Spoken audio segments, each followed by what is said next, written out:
Good morning. Recognizing a quorum of commissioners, I call the September 20th, 2023 meeting of the Cannabis Control Commission to order.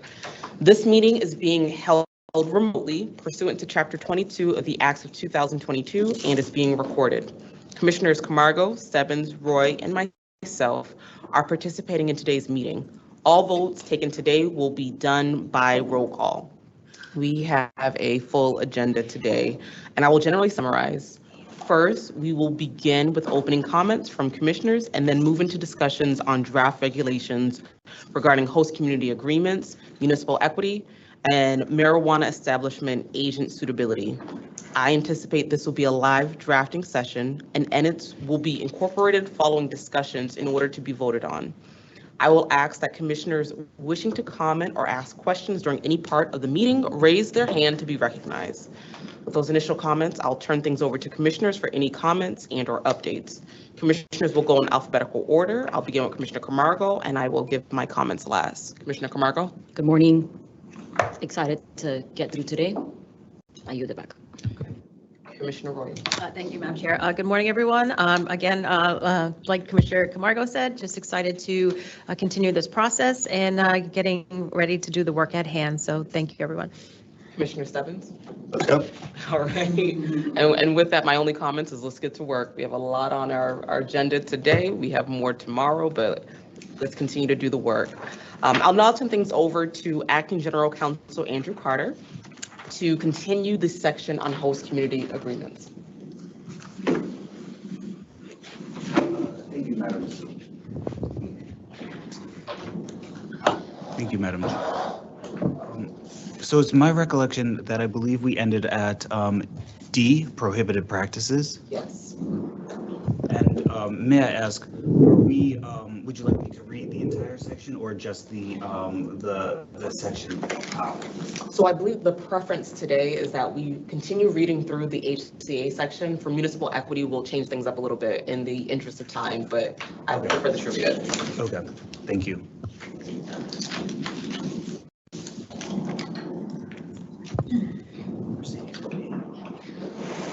Page 73. Right at the bottom.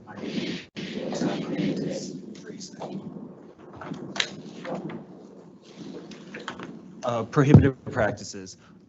Sub 1, a host community shall not attempt to collect impact fees related to any operations occurring prior to the date a marijuana establishment is granted a final license by the Commission. 2, a host community shall not attempt to collect impact fees from any marijuana establishment that has held a final license for more than 9 years. 3, insert. Madam Chair. Thank you, Attorney. You were off to a good start. Didn't mean to quickly sidetrack you. Under 2, it talks about has held a final license for more than 9 years. In 180, it talks about the community impact fee not be effective after the marijuana establishment or medical marijuana treatment center's 8th year of operation. I know, obviously, final license and commence ops are two different things, two different timelines, but I want to make sure those two align correctly. And so I'll jump in a bit, and Commissioner Roy, if you want to also add your comments from the working group. The intention here is around the collection of the impact fees and not the assessment of impact fees. So there's a distinction between the two. So when an impact fee can be assessed versus collected.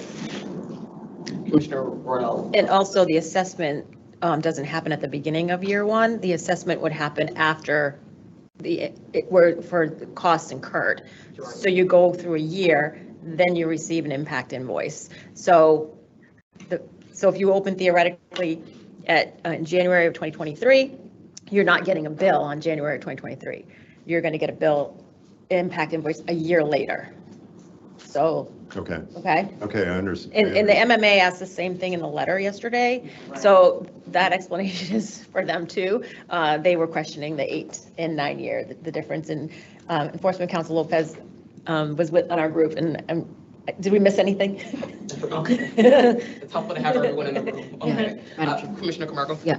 So we understand that here, as it's been described now, but it will still be confusing, I think, to the municipalities and our industry. So I think what you all said makes sense, but is that something that will go in guidance? Because again, we've said it right now, but that doesn't mean that, it's not a memo to municipalities and whatnot. So I'm just making sure, and again, Commissioner Roy, to your point, the MMA, wrote that in there, and the last thing we want is municipalities to be confused about 8 or 9 and when. So we have to be very clear with this.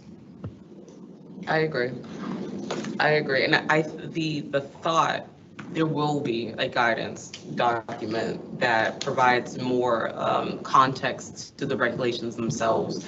But when regulations are drafted, similar to when statutes or laws are written, you're supposed to take the words as their meaning. So collect versus assess are two very different terms. And I believe that we wanted to make it as clear as possible and for the industry to be able to rely on that meaning of the word. But I agree with you. I think that a guidance document is just helpful all across the board for both municipalities and people within the industry. I see Director Potvin, and I want to give you a chance to comment if you have a comment. Good morning, commissioners. Good morning, Madam Chair. I don't have a comment. The only thing I would say is I concur with everything that's been said. Thank you. Commissioner Camargo? Yeah, can I ask a clarifying question? So some of the folks that are licensed right now have only been licensed in, say, 5 or 6 years. Medical, how does this pertain to medical, and does it pertain to medical or no?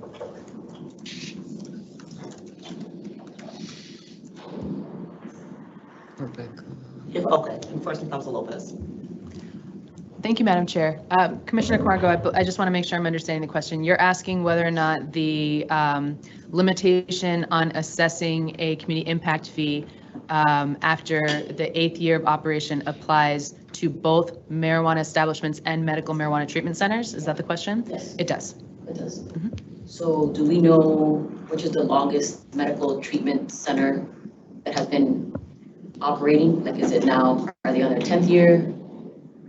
Just doesn't matter, but I guess. If I may, Madam Chair. I believe the first medical marijuana treatment center opened in 2014 or 2015, but don't quote me on that. Okay. Dr. Potvin? Thank you, Madam Chair. The first medical marijuana treatment centers received, I know their version of a provisional license in 2016. Initially, Acting General Counsel is correct in the sense that that's when applications were starting to be received, was 2014, 2015 by the Department of Public Health. But to answer your question accurately, because we're talking about a specific point in the licensing process, when was that first final license issued? And I'm getting that for you right now. I want to say it was 2016, but I want to give you accurate information to inform your decision. It's okay. And, I'm asking, Madam Chair, if I may, I'm only asking just because I think about the impact, 9 years. So there's MTs have been already, in existence for more than, 8, 9 years. So just curious of how the impact will impact short-term and long-term, but thank you. Yeah. So I do want to Hold on, correct Dr. myself, Potvin. Madam Chair. Thank you. Dr. Potvin, sorry, hold on one moment, just because I see Enforcement Council Lopez, she's been raising her hand. Go ahead, Enforcement Council Lopez. I just wanted to clarify for the public and for the commissioners and make very clear that the statute does 2 things. One, it says that the community impact fee no longer is effective after 8 years of operations. But what it also does is it says that the community impact fee cannot start any sooner than the point of final licensure. So the community impact fee does not begin at the point that the business opens their doors and commences operations. It commences on the date that the marijuana establishment or the medical marijuana treatment center is granted a final license. So I know we received some public comment that objected to that, but that is in the statute. Okay. Thank you. that's important. All right, Director Potvin? Thank you, and I want to apologize to Acting General Counsel. I don't think I had sufficient amount of coffee yet in my system in order to be aware of dates and times going back. Acting General Counsel was correct. The first final license was actually issued by DPH December 31st of 2014. And then there are a handful that were issued final licenses in 2015. So in essence, there are some licensees that will be reaching that 9-year, 8-year mark already once these regulations go into effect as promulgated. Yep. Thank you, Director Potvin. Acting General Counsel Carter, please. Are there any other questions from the commissioners? No. Thank you, Madam Chair. So as I recall, we stopped at 2, so I will move to 3.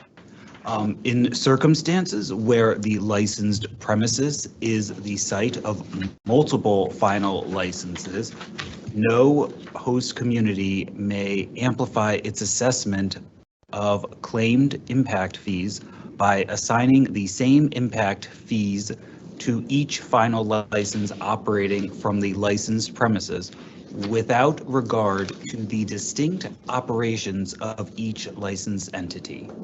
Sub 4, no host community may include additional payments or obligations in its invoice of claimed impact fees, including but not limited to monetary payments, in-kind contributions, and charitable contributions by a marijuana establishment to a host community or any other organization. 5, a host We'll pause there. Commissioner Roy? We addressed yesterday external contractual agreements outside of an HCA. We provided for language. Do we need to insert anything here around payments demanded in those extra contractual agreements? Because they are riddled with payments. So I don't know if we need to address that in this, like they can't assess CIFs in MOUs, and do we need to account for that in this section as well? Hold on, I was just reading through the language here just to see if we have that covered or not. Hold on 1 second.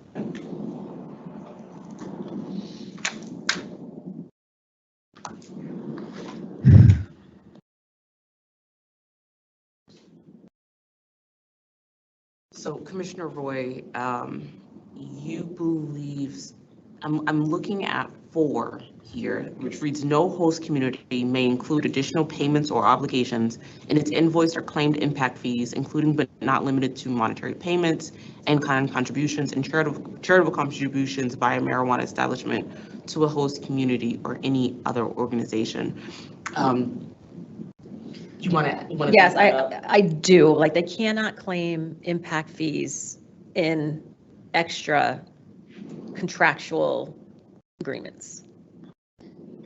I don't know how we nuance that language, and I'm kind of trying to look from the language from yesterday.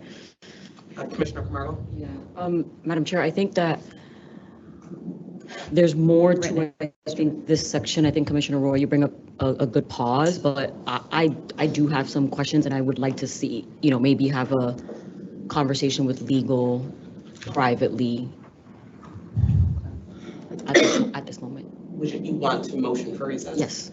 How long do you think you would need to confer with council? I would ask for 15, I would say 20 minutes, but we may not use all 20 minutes. 15. 15, 20, but up to you. Let's say 9:40. I can talk fast.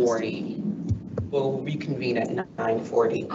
Okay, so Commissioner Camargo, can I have a motion to recess until 9:40? So moved. Commissioner Roy, do I have a second? Second. Now we'll call the roll. Commissioner Camargo? Aye. Commissioner Roy? Aye. Commissioner Stebbins? Aye. The chair votes aye. We are recessed until 9:40. So can I?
Perfect. Okay, we are back from recess. Um, Attorney Carter, do you mind refreshing our memories? Where exactly, what page and what section do we leave on? Yes, thank you, Madam Chair. So we are in subsection B on page, and sorry, my computer is going so slow. 74 and sub 5.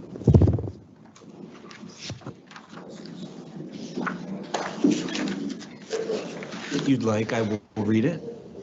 Yes, please. Okay, perfect. A host community shall not include any legal cost incurred by a host community to defend against a lawsuit brought by a marijuana establishment in its invoice of claimed impact fees. Okay, so let's pause there. Commissioner Roy?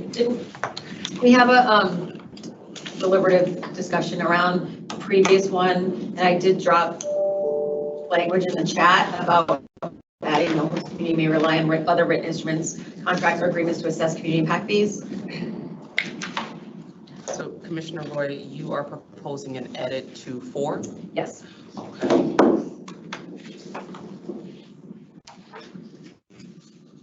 And would you mind reading how the revised language would read with your edits? Okay, give me 30 seconds to piece it together. No host community may rely on other written instruments, contracts, or agreements, comma, include additional payments or obligations in its invoice of claimed impact fees, including but not limited to monetary payments, in-kind contributions, and charitable contributions by a marijuana establishment to a host community or any other organization.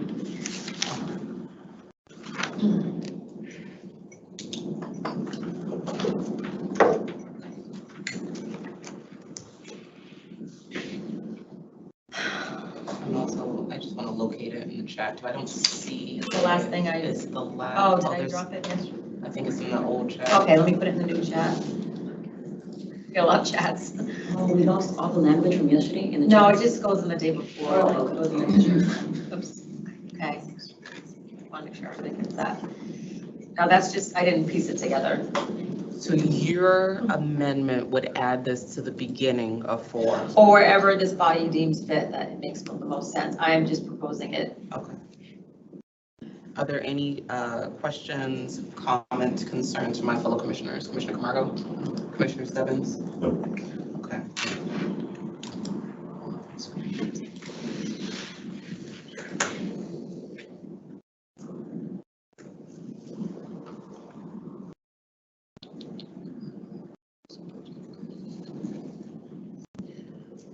Enforcement Counsel Lopez, can you assist in sort of framing this? How the best way to include it so that it reads in the way that Commissioner Roy has intended it? I know you're a great drafter, that's why I'm asking you if you can kind of offer some language with these edits. Thank you, Madam Chair. I think what I would suggest is we could just add the language that Commissioner Roy has identified as the first sentence of subsection 4, and then just continue on with subsection 4. Okay, so then that would read, as you stated, no host community may rely on other written instruments, comma, contracts, comma, or agreements to assess community impact fees. No host community may include additional payments or obligations in its invoice of claimed impact fees, including but not limited to monetary payments, in-kind contributions, and charitable contributions by a marijuana establishment to a host community or any other organization.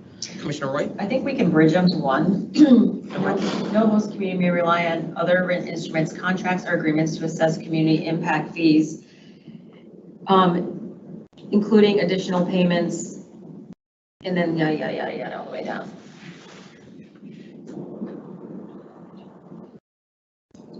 Or do they need to be two separate standalone sentences? Enforcement, Council Lopez. I would suggest that you keep them separate because they're expressing separate Separate thoughts. thoughts, Yeah, okay. one is about, kind of using a contractual instrument to bring in additional obligations, and the Yeah. other is speaking about just imposing the term itself Okay. of an additional obligation. Okay, perfect, thank you. Okay, so I don't see any hands.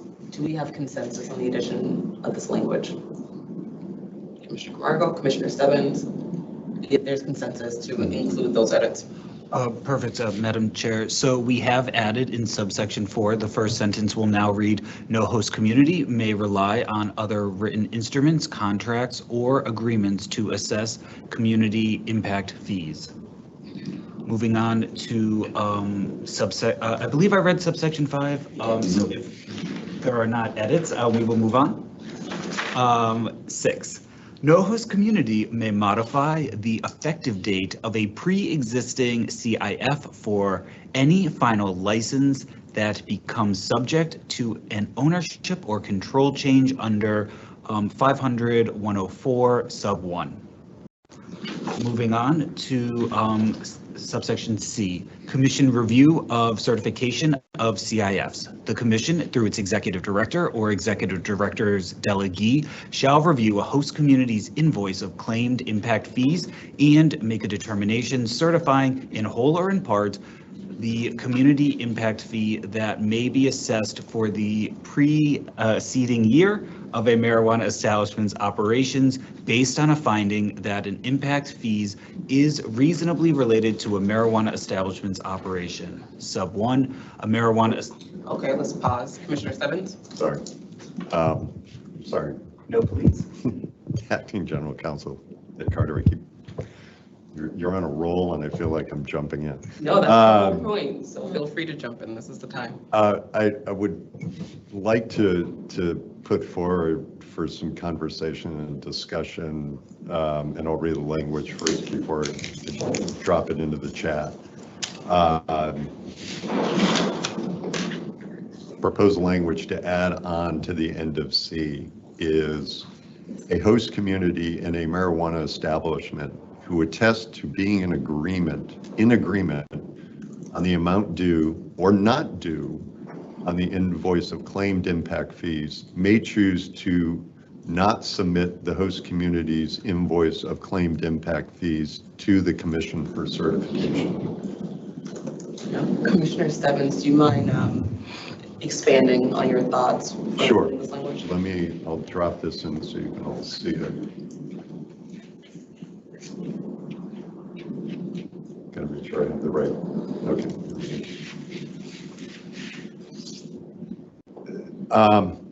Thank you, Madam Chair.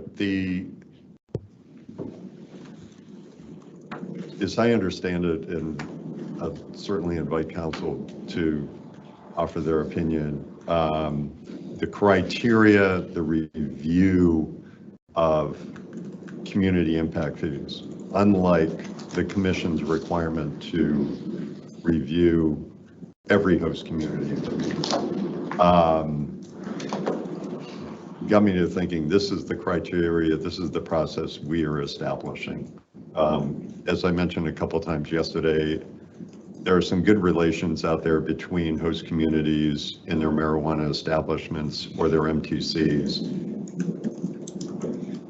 Constantly interested in, are there opportunities for us to reward that positive relationship, reward that good behavior, as well as we know there are communities that have decided to eliminate an impact fee.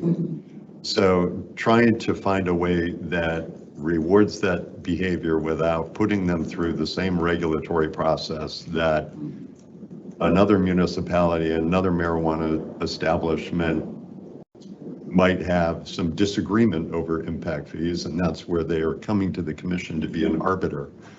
But I've offered this language in this section, and I have a little bit further down how, somewhat do a process for this, where they could sign an attestation and send it in. But again, just trying to be mindful of we think of the worst case situations when we're dealing with, and why I think we're here and why have been given this authority to review host community agreements, why we've been given, an authority to look at claimed impact fees.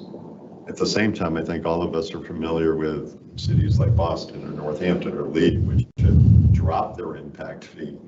And I'm just mindful, I don't want to put them through some of the same regulatory hurdles that will encumber our staff, put additional work on our staff, if there's some mutual agreement. And again, both parties need to sign off. It might be a way of just easing the flow for, again, where these HCAs, impact fees, find agreement between two parties. And again, it might be another way for us to encourage, I hate to keep referring it to better behavior, but encourage and reward that better behavior as the process unfolds. Commissioner Camargo?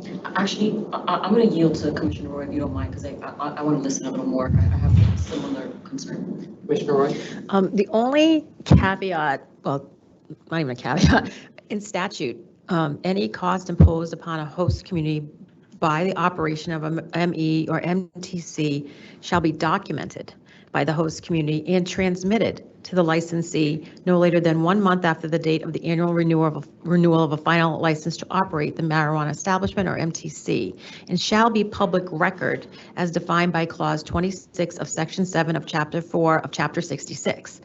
So there has to be by statute. So you just say you don't let us know? What I'm suggesting is that process still happens, right? The first step is Community A sends their invoice to marijuana establishment or MTC. They've reviewed. There's an obligation from the MTC to then hand it over to us. I would assume they'd want to hand it over to us, especially if there's a disagreement and a cost that might be claimed by the host community. If they get the invoice and they look at it and say, yes, we agree that all these costs are an impact of our operation. We agree we're going to pay it.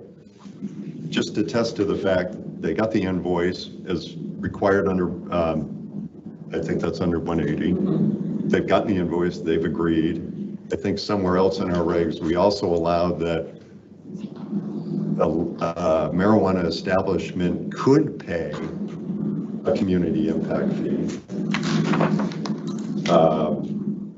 The uncontested parts, right?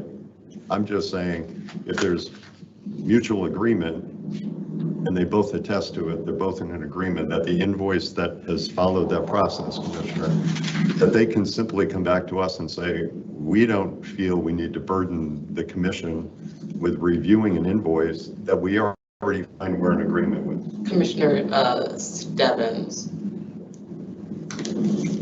the benefit, I want to understand this a bit more. So the benefit is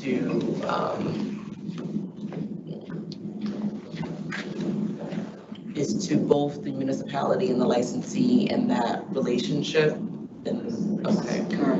And I think I'm sorry. No, go ahead. I think it respects the positive relationship that some communities and some marijuana establishments have already built.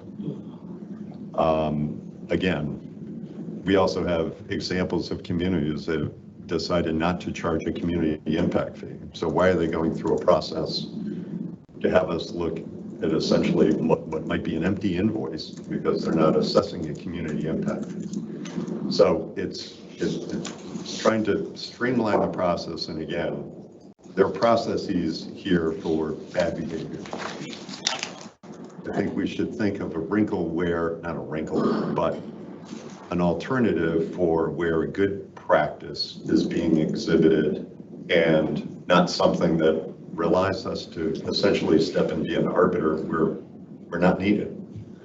Commissioner Roy, and then I see Director Potvin raising his hand. So, just so I understand, Commissioner Stebbins, so if both parties agree, the host community and the licensee, that yes, we agree on these costs, So in lieu of submitting to the commission an impact invoice, they will submit an attestation confirming such an agreement on the invoice. So something needs to be submitted, whether Sure. it's an invoice or an attestation. Sure. Is that what you're saying? So I'm happy to drop it in the chat now, and I was going to bring it up later, but it's essentially a notification to the commission that we agree with the costs. We're happy to pay the invoices, and we're just alerting the commission to that fact.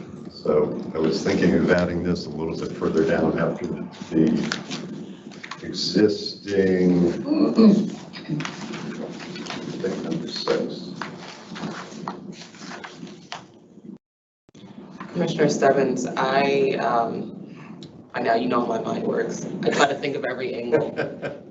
So I understand the benefit to this. The thing that I'm thinking through right now is whether or not there might be a added pressure for licensees to sign an attestation, or if so that I understand. I'm working through. I'm opening. Yeah, up, no. Going through my mind, but I appreciate that.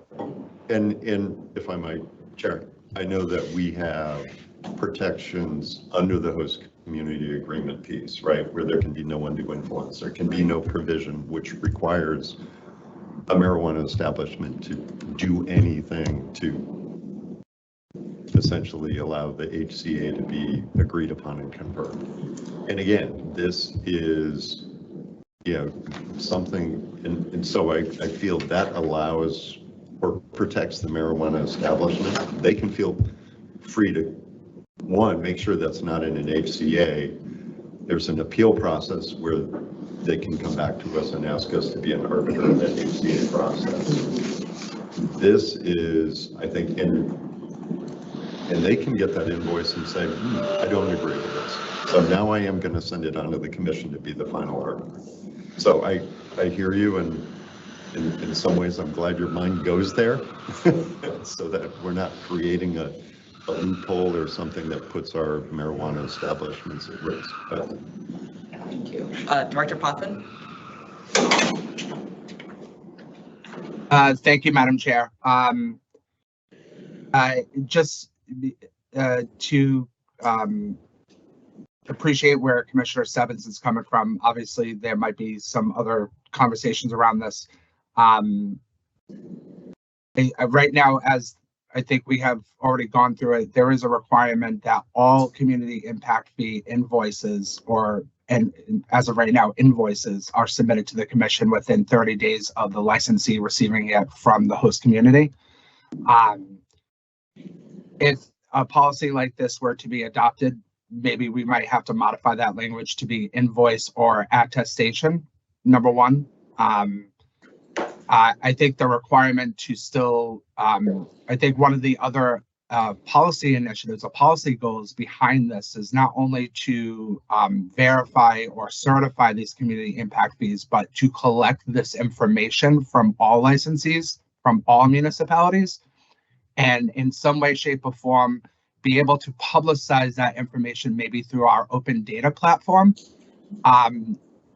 so that prospective applicants or other licensees can see the amounts being charged, so that they can maybe more adequately or more appropriately pick a host community that they want to facilitate or operate within, as like one of their guiding posts in assessing business plans or revenue and expenses.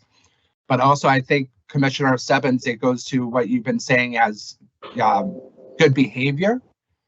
That could also promote good behavior in a sense that if we were to go down that open data platform and we're getting these attestations, especially from cities and towns that are charging no community impact fee, and we can show that zero there, that in itself is promoting the fact of good behavior in a good way, shape, or form. But it also it can play both sides too. It can also show, hey, another municipality is charging $1.2 million. But there was a second policy initiative, I think, and this stems from Commissioner Roy. I think this was originally your idea in the working group. to make these numbers available to the public. So that's point one. The second point is in consideration for what Commissioner Stebbins, I think your inevitable goal here is. I would just counsel on the fact that even if they attest and the commission adopts a policy of this attestation that they agree with this community impact fee, there's still a statutory requirement around community impact fees that needs to be complied with that we don't want to overlook, which is maybe within that attestation. And I have proposed language that I can put in the chat right now. 3. And the section of 94G that's being referred to is those 5 qualifications, those 5 kind of bullet points of what a community impact fee has to comply with, that it can't exceed 3% of the gross sales. It can't be tied to a certain percentage. It still has to be reasonably related to the operation of the marijuana establishment. Regardless of the policies adopted by the commission, that's statutory law that's in place. So if you were to consider and adopt a policy around an attestation, I would advise that attestation still attests to compliance with that section of the law. Commissioner Roy? And I appreciate Commissioner Stebbins rewarding good behavior. I'm a firm believer in that as well, but I just wanted us to contemplate any unintended consequences. And what I mean by that is, does this unlevel the playing field? So MSOs who have deeper pockets will be able to pay community impact fees, in equity in smaller mom and pops may struggle. So just to go along with a municipality, an MSO will say, yep, I'm going to sign this. I'm a good steward in your town. I'm going to sign this. And where maybe we have smaller mom and pops challenging them because they don't have the deep pockets or the means. I'm just saying, is this giving an advantage to MSOs over the smaller ones? I just want us to contemplate that. Maybe it's not, maybe I'm overthinking it. I just want us to contemplate that as a body. Commissioner Stebbins? Sure. Thank you, Chair. And thank you, Commissioner Roy.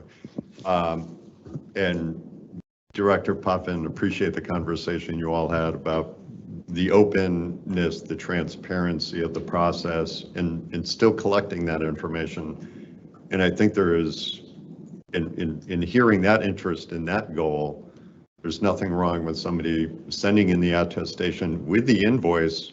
It still is relieving us of the duty of having to review the invoice and offer, kind of going through an unnecessary step of reviewing it and giving some final decision to it. The attestation could come in with the invoice. I understand that would be beneficial to any open data, platform information that might be valuable to the commission, in the months and years ahead. I hear you, Commissioner Roy, I hear you, Chair, in terms of as you approached in the working group, and I think had your eyes on as you were doing this host community agreement work. Let's step back. We all know why this change in the law happened. We all know that there was, I don't want to call it nefarious, but there was there's progress that's been made since the bill was adopted and our first marijuana establishment opened. In all intentions of the original law, where we don't know what the impacts are going to be. So we'd like to have the opportunity for a community to assess this. Fast forward 5-6 years, the reason for the change is the business community, the marijuana establishments and others were stepping forward and say, we don't think we're having an impact and we're still having to pay, in some cases, exorbitant amounts of money for impacts that we don't feel we are causing. So we move ahead, Chapter 180, change in the law.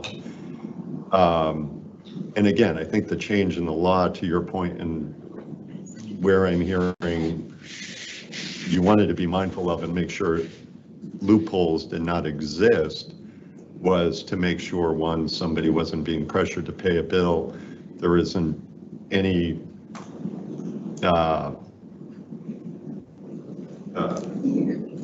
goals might not be, party goals might not be aligned. All I'm suggesting is there should be a way in our regulatory process to award the good behavior, maybe something that we can do to push the good behavior, as well as relieving us of a burden that we really don't have a part to play unless an aggrieved party feels we should, as well as, rewarding that good behavior and essentially also taking us out of some type of regulatory responsibility to review in an instance where a community doesn't charge a community impact fee. What would we be looking at?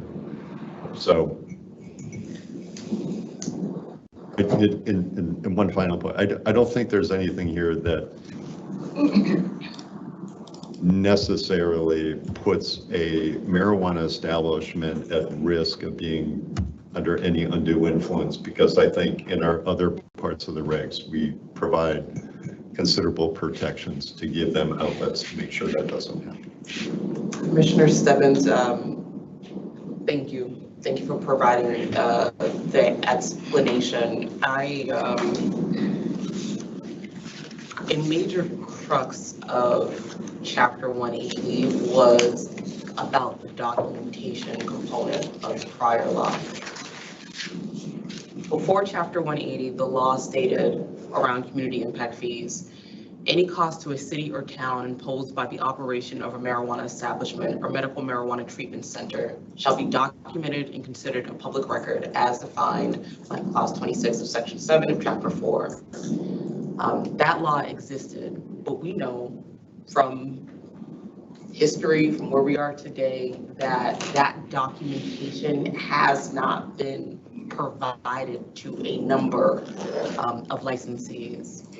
And in Chapter 180, it goes further than that to not only require documentation, but that the CCC have the authority and the ability to review those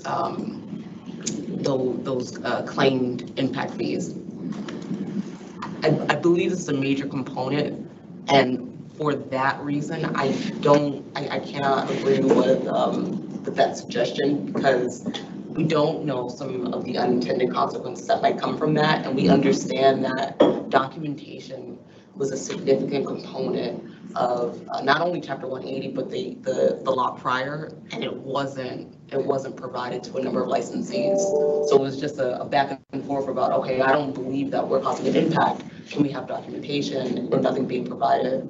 I think that our role as an agency, as the Cannabis Control Commission, is to relieve the burden and sort of play our role to make sure that not only is documentation provided and assessed, but there's some is a level playing ground for all parties involved.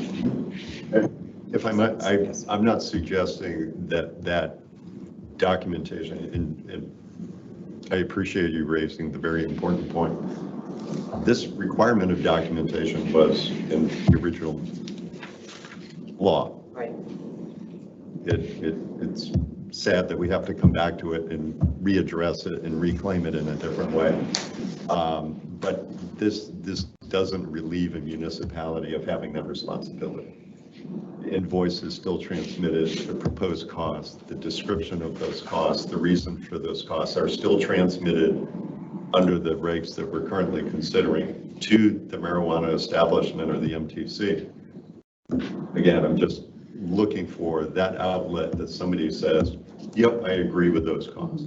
And some of the roundtables that we've all participated in, there are a number of licensees who, at least are marijuana establishments, who have approached me and say, I'm more than happy to pay what I'm causing. I challenge having to pay for some things that I don't think I'm causing. I'll say one more thought, and then Commissioner Royal, I'll let you, offer your comments as well. I can see this having the adverse impact of what your intention is. And what I mean by that is a licensee may feel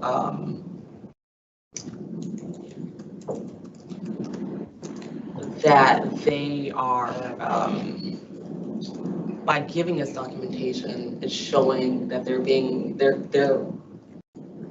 combating the assessment by a community. So there, I don't know if you can follow what I'm saying. No. So we give an option for attestation to accept the fees. Mhm. Everyone involved knows that there is this option, or you can submit and ask the commission to do our review. It leaves licensees in a position where if they do not sign the attestation, they are conflicting and I need more coffee today, but for lack of a better word, they are arguing in a combative situation with the host community. Do you understand what I mean by that? So if I'm the marijuana establishment, I get an invoice. I look at the invoice, kind of pick it up from there. I've gotten the invoice on the marijuana establishment. Help me understand that. You have two options as Right. a marijuana establishment, and host communities know this as well. You can either accept this and sign the attestation, or you can submit that to the CCC and ask for us to review. That puts the licensee in a position where either they go along and they are, friendly to the host communities. Yep. And this is the optics of that. Yep. Or you are arguing that this is not correct. So I'm saying it removes that position. It removes, if we maintain the language as is, it no longer gives a licensee the onus of choosing whether or not to appear like they are friendly, good licensees, or if they are combative to the host community. I'm just saying, I'm laying this out. I'm putting it on the floor because I can see that being, do we attest? If we do not sign this attestation, how are we going to be perceived by this community? Sure. Respectfully, let me respond. We already allow right now for a community to pay that part of the impact fee they can agree with, while they challenge the other parts in the impact fee. That's already allowed under our regs. Right. So that they're already faced with that predicament already. We already allow that. Commissioner Roy? And I appreciate this conversation, but this aspect was the symptom of the problem with host community agreements, which compelled the law. As it was explained to me, if the guy in front of you signed it, and if you don't sign it, the guy behind you will. So if when going to the town to plant a flag and start an MTC, and they say, you're going to sign this attestation because the guy in front of you signed it, and if you don't sign it, the guy behind you or the gal behind you will. And it's just a bargaining tool, and then the commission loses the authority to call the balls and strikes on what is reasonably related and what's not. And they may agree, and maybe somebody with deep pockets can agree to everything that's unreasonably related because they can afford to pay it, and then the little guy can't. So they're going to sign an attestation for maybe some wild things and then you're going to have a disadvantage to the small people, the smaller mom and pop type establishments. I just feel it brings us back in time to, if you don't sign it, the guy in front of you did, and the guy behind you will. That's what I'm afraid of. Commissioner? I disagree, but go ahead. Thank you. Commissioner Stubbs, you said you disagree with that. I'm sorry? You said you disagree with, oh, okay. Sorry. Yeah, so just so that I'm clear, because I had some questions around that topic myself, in thinking of, I do have faith that there's some host community agreements that have been done in good faith or in good standings, right? Can't sit here and bash every single municipality. So in thinking through this, what I'm hearing you say, and I think what I was sort of picking up in this process, is that this would be an option. So if I am an operator, and let's say that I'm an operator in a municipality that in the last 6 months came into a host community agreement, and it's been in good faith. And we know some towns that have done really good work with operators. If at the time of their renewal, they're like, hey, we're good on our HCA, we're good on our community impact fees. I'm going to separate the two. The host community review is mandated by law. So that's sort of like out of the picture, right? So you're not talking about reviewing HCAs and all that, because I think it goes back to Commissioner Roy, your point.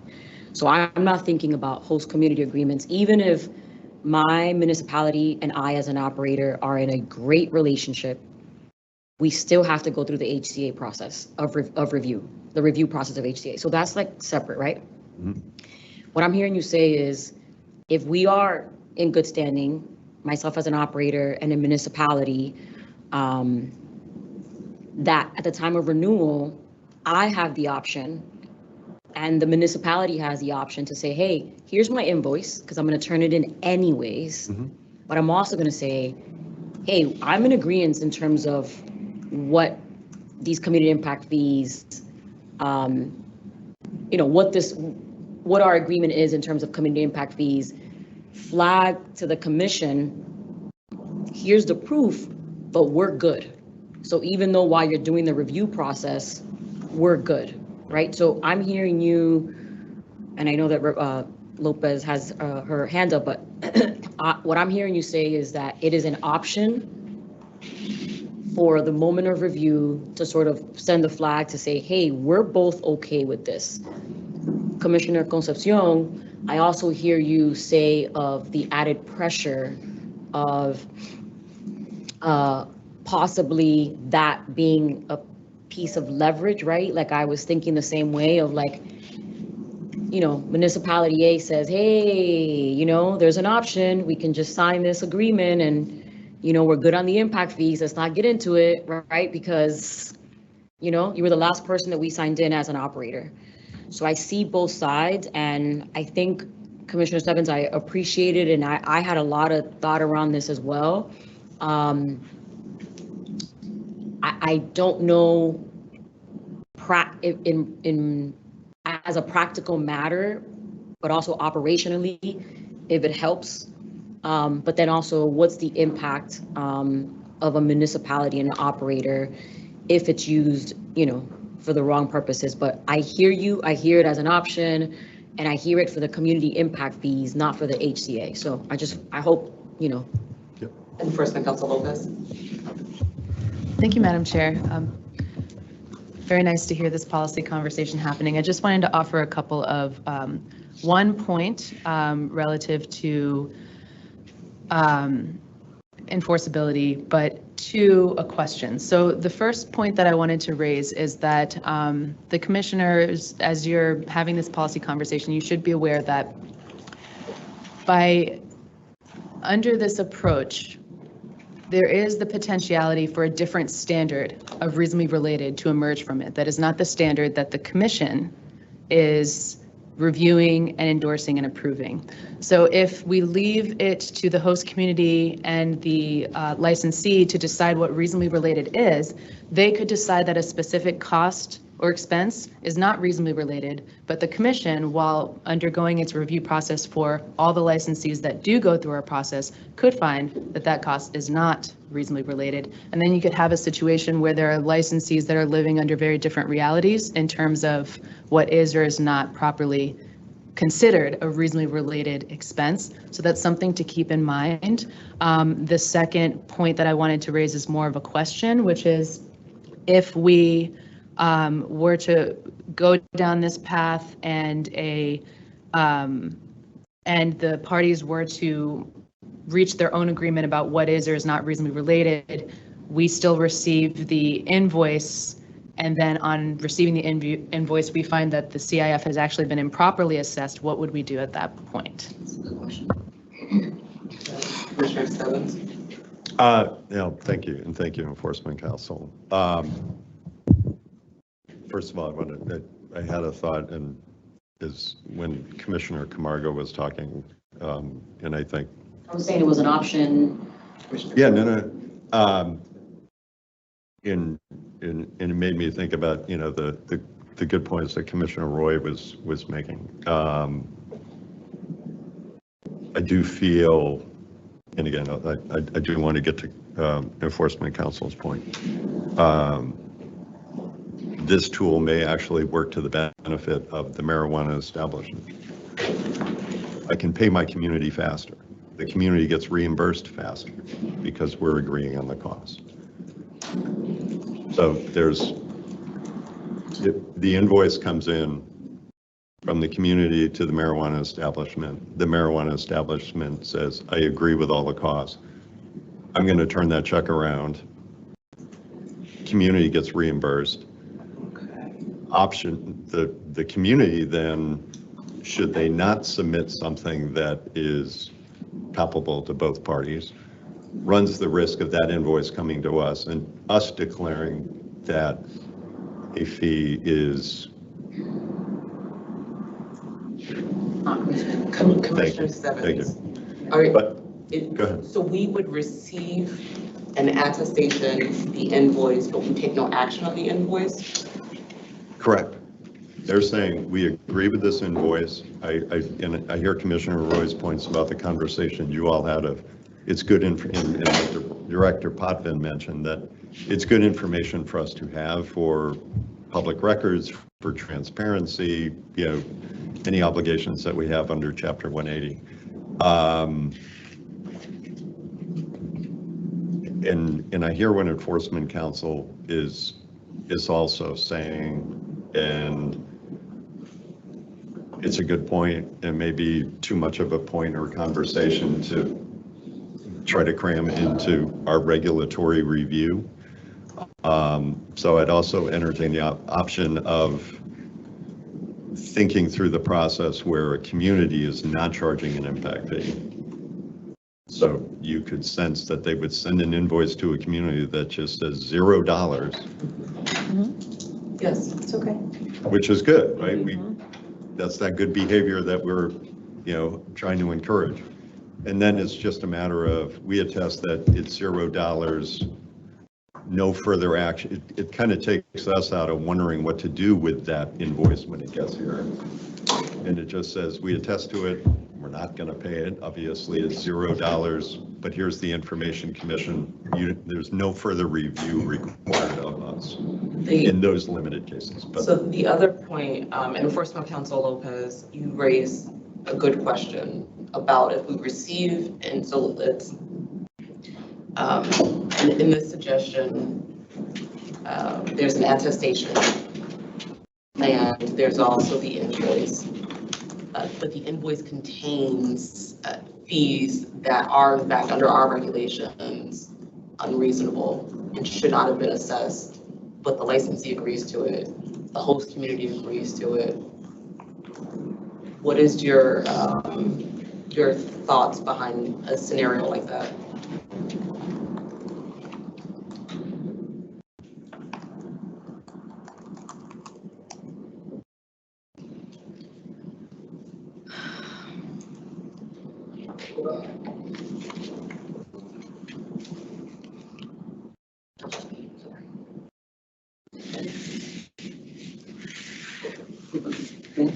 Commissioner Cargo. To your question, Madam Chair, who does that fall to? Your question, who does that fall to? Is that a compliance question, what you just asked? Oh, no, I was asking Commissioner Stebbins. Okay. Directed. Okay. Like Commissioner Roy? And I applaud you, Commissioner Stebbins, because you want to recognize good behavior. So I want us to contemplate, there is a way we can do it. This body has the discretion to direct the commission to expand its open data platform, to list all of the communities, and as we kind of talked about a little bit yesterday, recognizing those with an asterisk or whatever, those that are in good compliance standing. So that's recognizing good behavior. We can put them in orange, the ones that don't charge community impact fees. Again, recognizing good behavior. This body can vote and direct the commission to create all expansion of our open data platform to provide all of that. But it doesn't limit our ability to be able to call balls and strikes, and under the our definition of, it will send it on its head, our definition of reasonably related, if we're not able to do that. And that is my concern as well.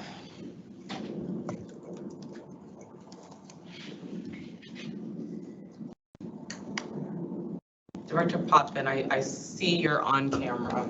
I want to give you an opportunity to comment if you have one. I don't have any additional comments at this time, Madam Chair.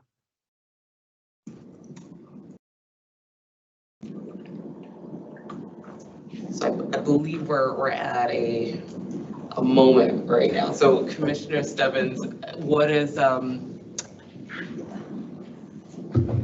your recommended action at this point? Let me suggest this, just because I know we want to move on. We want to keep reviewing the other sections where we hopefully all have agreement. I hate to use this term again. Can we put a pin in this at some point when we have a break? I'd like to have a chance to powwow with legal counsel and see what we might come back with. All right, so in this acting General Counsel Carter, I just want to make sure we have a note about where this is, because we don't have consensus, and we want to make sure that we return to that today, when we are at the end of the section. Yes, if I may, Madam Chair, and Commissioner Stebbins, I would be, Councilor Lopez and I would be happy to meet with you, and Director Potvin as well, so we can do that during the break. Thank you. Absolutely. Okay, so Acting General Counsel Carter, can we go on to the next section, please? Yes, Madam Chair. So it is my understanding that we are at C1. Marijuana establishment shall provide verification of its gross annual sales, including wholesale revenue generated by marijuana cultivators and marijuana product manufacturers, to the Commission with its transmission of a host community's invoice of claimed impact fees. Sub A marijuana establishment shall submit a summary of all sales of marijuana, marijuana products, and marijuana accessories, marijuana accessories, and marijuana establishment branded goods for that license to consumers and other licensees as applicable. Sub B, if product was wholesaled or otherwise sold or transferred to other licensees at no cost or reduced cost, a marijuana establishment shall apply the average cost per gram or milligram to the amount sold or transferred to establish and report the fair market value of the product and include that amount in its summary submission. So we move on to 2. The Commission may determine the gross annual sales of a marijuana establishment using the following factors. Sub A, consumer sales as represented by a marijuana establishment. Sub B, consumer sales as represented by the Commission's seed to sale system of record. C, fair market value of wholesaled or transferred marijuana, marijuana products, marijuana accessories, and marijuana establishment branded goods. D, any wholesaled or transferred marijuana, marijuana products, marijuana accessories, and marijuana establishment branded goods that have been refunded or is otherwise the subject of a voided sale. Sub E, value of service rendered, wholesaled, or transferred marijuana, marijuana products, marijuana accessories, and marijuana establishment branded goods as represented by the Commission's seed to sale system of record.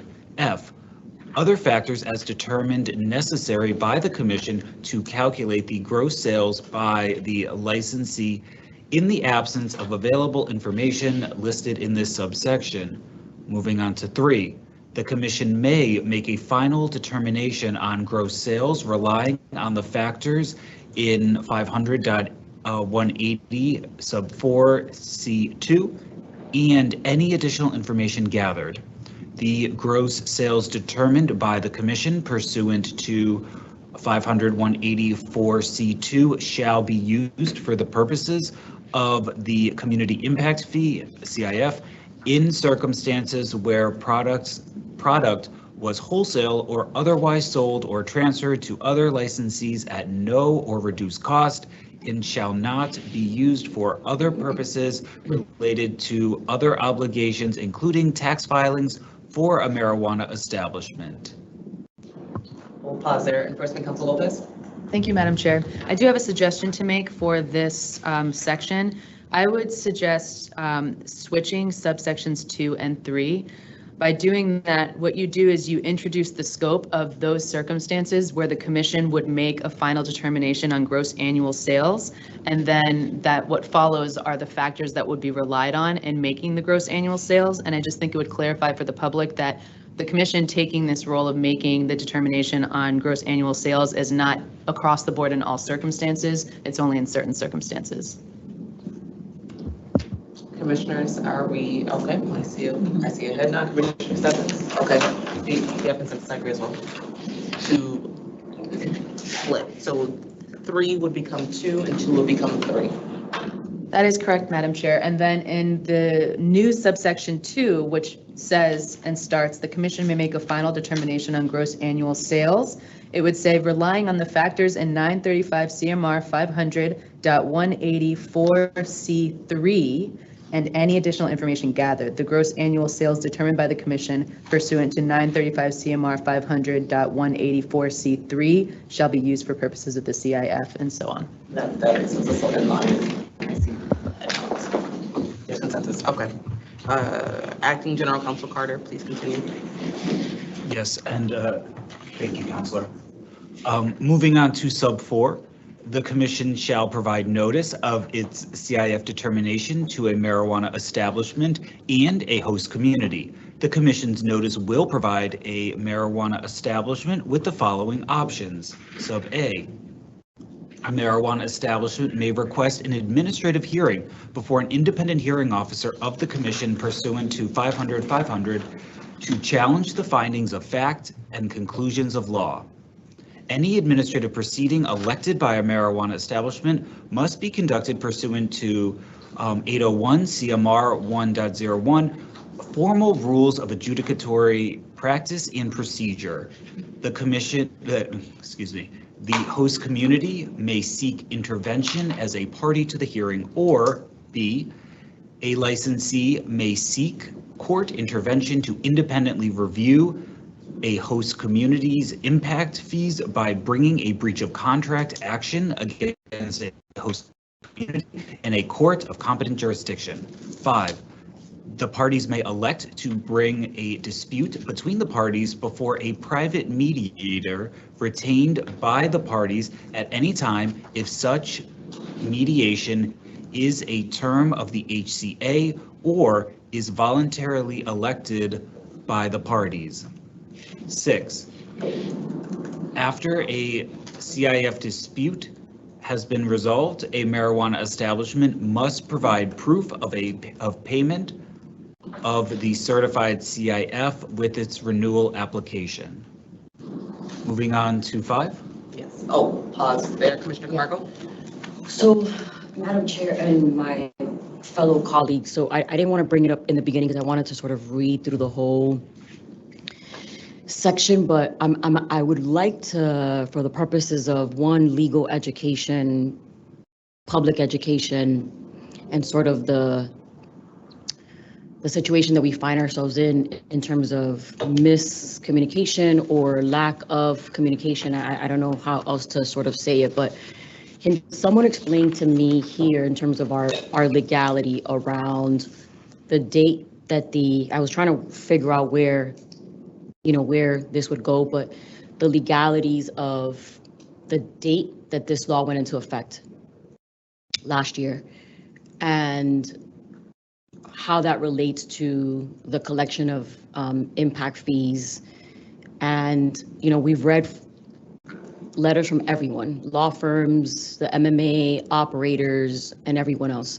And I think what I've gathered the most from comments is that both municipality and the industry were waiting for a more direct communication from the CCC as to the collection of the impact fees, improper impact fees, as of the date that the law went into effect. So I think for public information, for our understanding, because I think that this is a hot topic, we should just have that discussion if we may. Thank you. Commissioner Roy. I have a question around 6. Okay, well, first I'll go to Acting General Counsel Andrew to respond to Commissioner Camargo, and then Commissioner Roy, I'll go back to you for your question. Thank you, Madam Chair, and thank you, Commissioner. So as we know, Chapter 180 went into effect November 9th of 2022. So that is the moment where the Commission, the industry, and municipalities were put on notice as it relates to standards related to community impact fees and host community agreements. But the other thing that the law did, right, is it authorized the commission to promulgate regulations for the purposes of clarifying, administering, and enforcing these particular provisions. So that is the action that we are doing now, and the legislature gave us a 1-year deadline, and that would be November 9th of 2023, which is closer than it feels like. So that is where we find ourselves based on the change in law. So the change in law, the time that we were all put on notice was the effective date, which would have been November 9th of 2022. Commissioner Camargo. Thank you, Attorney Carter. I'm going to push a little bit just for real clarification purposes. So the time that we've had as the CCC to sort of create these regulations and promulgate them, I understand that. What is our, if you can't answer this, right? What is our, I guess, how do I say this? What is our message? I know you said that we put we put everybody on notice, when it comes to the HCAs and the community impact fees, but is there something that us as a CCC and as commissioners need to do? You guys, you know what I'm saying, you know what I'm asking, right? Need to do and or say and or send notice, regardless if the law went into play. Is there anything that needs to come out from the CCC? Thank you. Yes, and if I may, Madam Chair, what I'm hearing from Commissioner Camargo is how do we enforce the law, right? So I would ask my esteemed colleague, Councilor Lopez, to jump in at this point. Please, EC Lopez. Thank you, Madam Chair, and thank you, Acting General Counsel. Commissioner Camargo, these are all wonderful questions, and I really appreciate you asking them for the benefit of the board and the public. In terms of, as Acting General Counsel noted, this is a very unique landscape that we're operating in. This was an amendment to our law. I will start off by saying that our pre-existing law, prior to Chapter 180, did have certain requirements and place certain limitations on how far a host community could go in assessing a community impact fee. And in certain respects, Chapter 180 did not change that. Chapter 180 added to that to make very clear the legislature's expectation that the commission have oversight authority over the process of HCAs, the process of community impact fees, and over host communities and how they engage in those processes with prospective MEs and MEs and prospective MTCs and MTCs. As Acting General Counsel said and noted, the law went into effect as of November 2022. And at that point, the legislature put all of the stakeholders on notice of its expectation that the commission would have enforcement authority and of what the parties can and cannot do in these circumstances. The legislature also gave the commission a year to develop an infrastructure, a framework for exercising that authority. And the importance of that is that the commission exercises that authority in a responsible, measured, and thoughtful and deliberative way. We would not have been able to do that if the expectation was just one day you have enforcement authority, the next day you do. So that year is important, and that year marks, sure, when we receive the authority, but we need that year to understand and come to a consensus on how we're going to exercise that authority. And that is what is going to happen in November 2023. We are going to put the stakeholders on notice of how we are going to exercise that authority. With respect to what happens during that window of time from November 2022 to November 2023, in terms of any allegations that there was a violation of Chapter 180 during that time, it is not entirely clear what enforcement authority we would have during that window of time prior to having put licensees, prospective license applicants, and host communities on notice of how we are going to exercise our enforcement authority. With that said, a individual who is alleging that there's been a violation during that period of time of Chapter 180 could certainly file a complaint with the agency, and we could certainly investigate that complaint. What we can do is consider a policy where, for those alleged violations during that window of time, that 1 year window of time, we can explore a policy where perhaps the agency would review the circumstances. If substantiated, then make a compliance determination or a notice of compliance findings regarding the situation, which then could give the parties the ability to do what they will with that information, whether it's proceed to the AGO, proceed with a private cause of action. That is a policy that we can explore, but that would require further conversation and deliberation between the enforcement department, legal, and definitely with our chief of investigations and enforcement. I would suggest that we explore that policy in connection with our responsibility to really be deliberative of how we're going to exercise this oversight authority, which is a really awesome responsibility, but we want to be careful with it, rather than putting that into the regulations. Commissioner Camargo? I'm all set. Thank you so much. Commissioner Roy? Thank you, Madam Chair. My concern is around number 6, the last sentence that, well, after a CIF dispute is resolved, marijuana establishment must provide proof of payment of the certified CIF with its renewal application. So regardless, I guess, of whether it's a dispute, when does the ME provide proof of payment, even if there's no dispute? When do they provide it to us, proof of payment? Commissioner Roy, before you receive a response, Enforcement Counsel Lopez, I just want to make sure we close out your that policy consideration. I think that's an excellent idea, and I think that we need to make sure that we circle back to it to make sure that we kind of get the ball rolling, because we know that it's current, that's happening now, it's a current concern. So I just want to make sure we close the loop with an action plan to make sure that actually the conversation happens, and then we can bring that back to the commission. Yeah. Sorry, Commissioner Roy. No, I wasn't sure if you had a comment in response to her. Rebecca. Thank you. Enforcement Counsel Lopez. Absolutely. I will note that we would want to confer with our chief of investigations and enforcement and then talk amongst the other departments, but this is a policy that we can certainly explore if the commission desires it. Okay. Thank you. Commissioner Roy. Okay, Yeah. Director Potvin.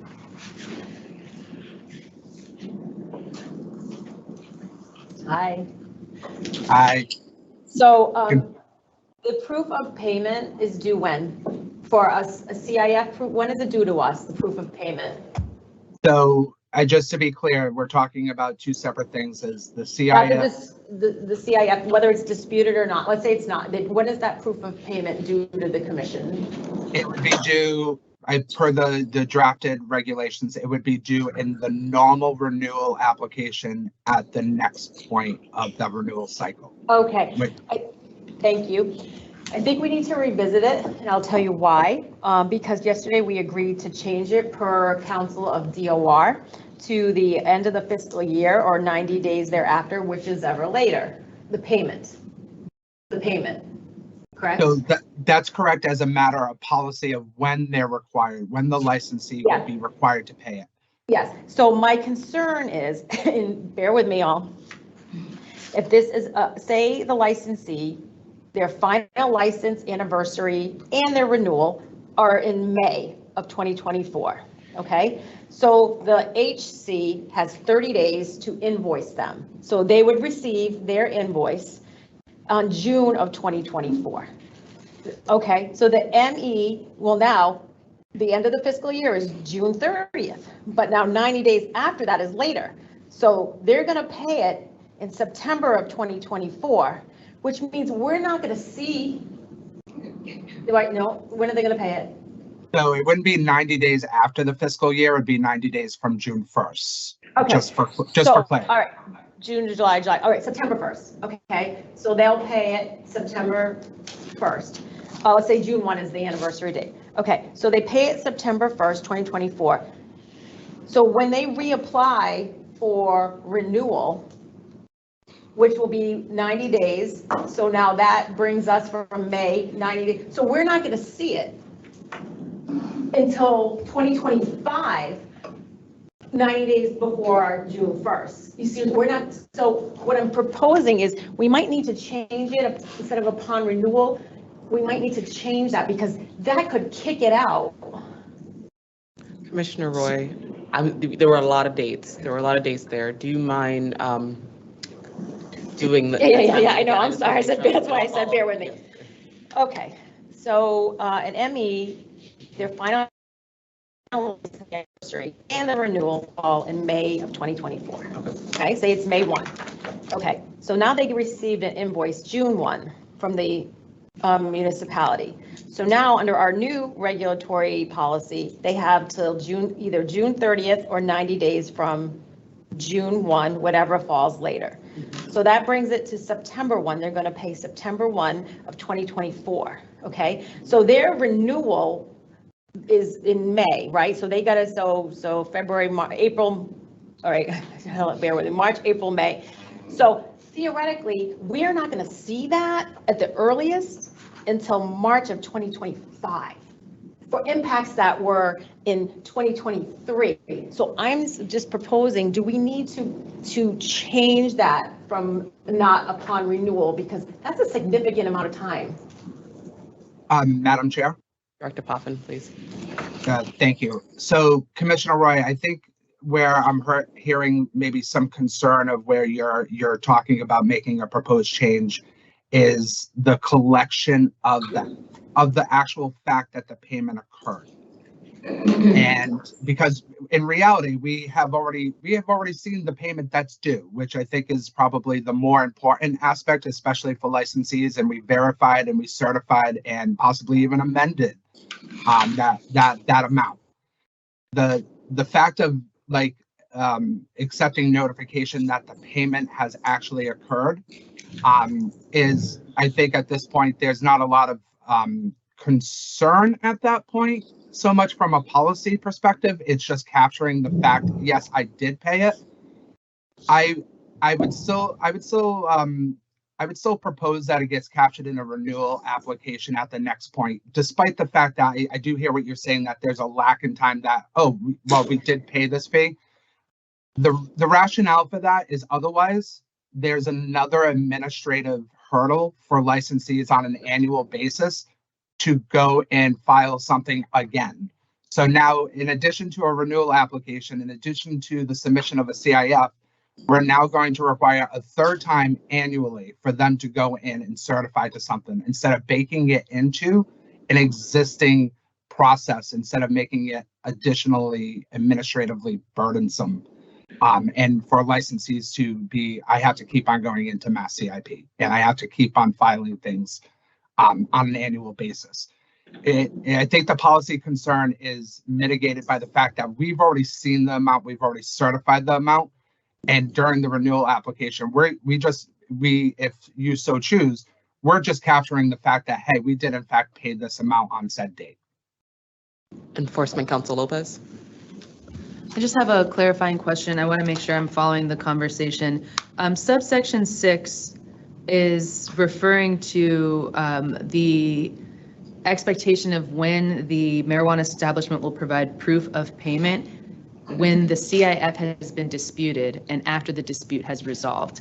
And that lines up with a prior subsection which says that the subdivision, that the commission is not requiring an ME to pay a CIF if the payment obligation is the subject of a dispute. So I wanted to make sure, are we talking about Well, disputed CIFs? no, I or throw out the general caveat, CIFs? general CIFs. I did throw out that caveat, and I got, and I apologize, because this is really like convoluted. But, so I just wanted to ponder that there will be a gap in, that could theoretically, we won't get the proof of payment for impacts from 2023 until 2020, that proof of payment until 2025.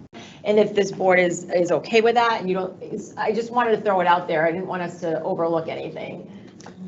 No, Commissioner Stebbins. and Oh, I'm sorry. sorry. Hold on, Director Poppin. Commissioner No, Stebbins. I'm going to bring up, it's related to this, but I'll Okay. defer to Director Potvin. Director Poppin. Thank you, Madam Chair. So Commissioner Roy, that situation is real. And we do want to capture this information.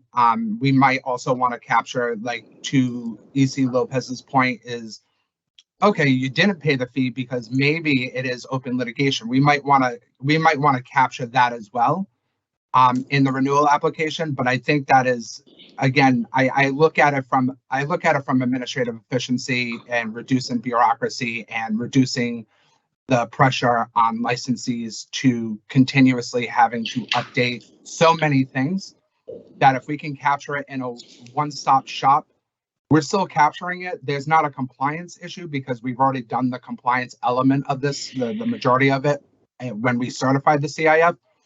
I'm thinking about the burden on licensees and how we can make it more efficient for them and essentially the industry as a whole, while still getting the information you want. So yes, there might be a little bit of a gap, but I'm speaking more so from a process point of view and versus a policy point of view. However, again, that is up to the body. Okay. Commissioner Stebbins. Thank you, Chair. Thanks, Director Potvin. And appreciate Commissioner Roy allowing us to think through question numbers, subsection 6. Right. But reading that, I think we ought to add a subsection 7, which is if there is a dispute and the marijuana establishment is found that they do not have to pay the community impact fee, I think we'd want to know that decision as well. 6 is just alluding to, you went before a mediator, you're forced to pay, here's my proof of payment. I think on the other end, we want to see it if it's resolved a different way. I agree. Yeah, I agree with that. I agree. I agree.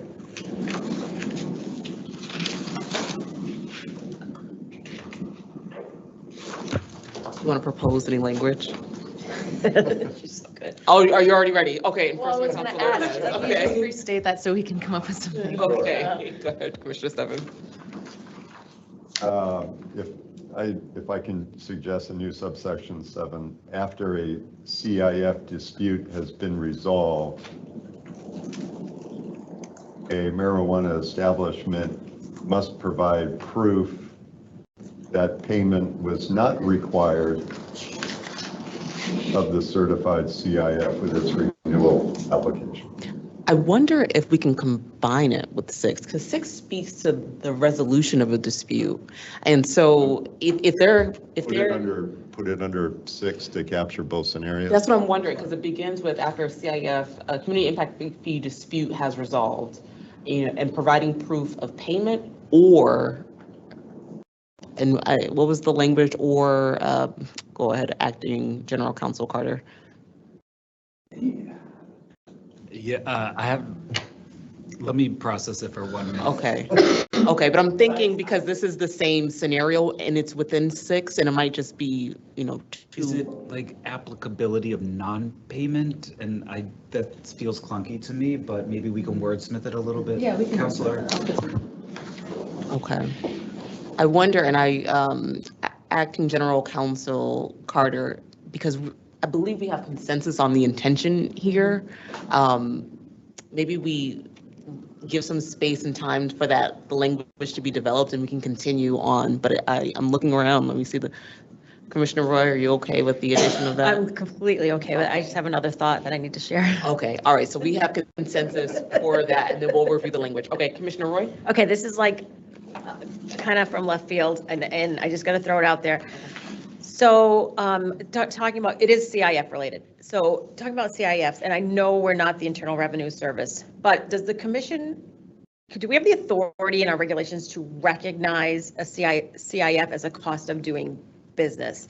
And the reason I say that is I don't know if they're, I know you're a proponent of 280, decoupling of 280E, and I think we all are, I think. So my thought is, I don't know if they're in Massachusetts allowed to deduct CIFs as a cost of doing business from their 280E. And if the commission recognized CIFs as a cost of doing business, would that lend itself to a more favorable opinion where a licensee could then deduct a CIF as a cost of doing business in Massachusetts, even though 280E is still implemented in a federal level? And I'm a little bit over my skis here, but I just want to throw that out to talk about it. Acting General Counsel Carter. Yes, thank you, Madam Chair, and thank you, Commissioner Roy. To be candid, this is the first time I'm hearing of it, but it sounds like a very novel idea, and I do think it is worth exploration. I don't know if the reg is the appropriate place for it, because it sounds to me like this is more implicating the tax code, but I do wonder if it could be considered a business expenditure, if that is maybe a notice that we as the commission could put out there if we are able to confirm that fact. So I think that it's a little bit outside of our particular purview regulating marijuana businesses, but I think I understand the bottom line that you're making, which is this could be advantageous to our licensees, and if we can make them aware of that, I believe we totally should. So if you would like, we can work together offline. And what do you got? What does my colleagues think? I think that's a fact. If we can do it, anything that is helpful, I think it's a good idea. Okay. Yeah, I it's different. like the idea. I somewhat agree with Acting General Counsel. Might be more of a statute piece. We may not be able to bake it in here, but I like the idea and see what we can think outside of the box. yes, and of course, we have our colleagues over at DOR, and I think they probably would be able to give us some guidance and some perspective on that. So perhaps we can also involve our government affairs team to set up a meeting, and maybe you and me and them will go over and spend some time and educate ourselves and then educate the industry. Awesome, thank you. That's awesome. Okay, are there any other questions before we go on to 5 waiver of host community agreements? We are making great time, knock on wood. All right, so Acting General Counsel Carter, please proceed to section 5. Yes, if I may, Madam Chair, we are in subsection 5, which would be waiver of host community agreements. Sub A, a host community may waive the regulatory requirements to have a compliant HCA by submitting a HCA waiver to the commission that complies with this subsection. B. Sorry. Okay. Commissioner Stebbins?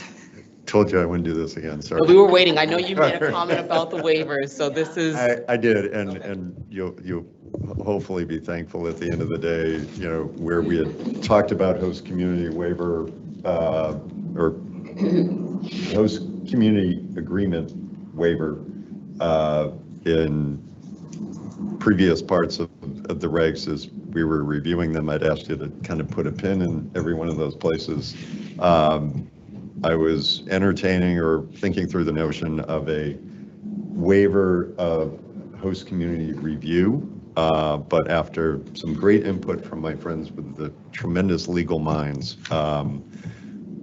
they convinced me, and I agreed that it kind of would conflict with some of the provisions requirements of 180. So we can tell Mercedes to go back in and pull out all those pins. Sorry. Okay. Attorney Carter, please proceed. And thank you, Commissioner Stebbins. Moving on to sub B, a HCA waiver constitutes a total relinquishment of the requirement that an applicant or marijuana establishment enter into a HCA with a host community. No party to a HCA may use an HCA waiver to waive individual provisions of an HCA. Sub C, an HCA waiver may be submitted relative to an application for licensure or an application for renewal of licensure. A host community and applicant or marijuana establishment may also submit an HCA waiver after both parties have executed an HCA.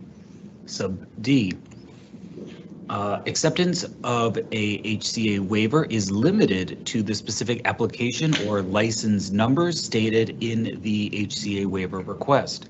E, the commission shall determine whether an HCA waiver complies with this subsection.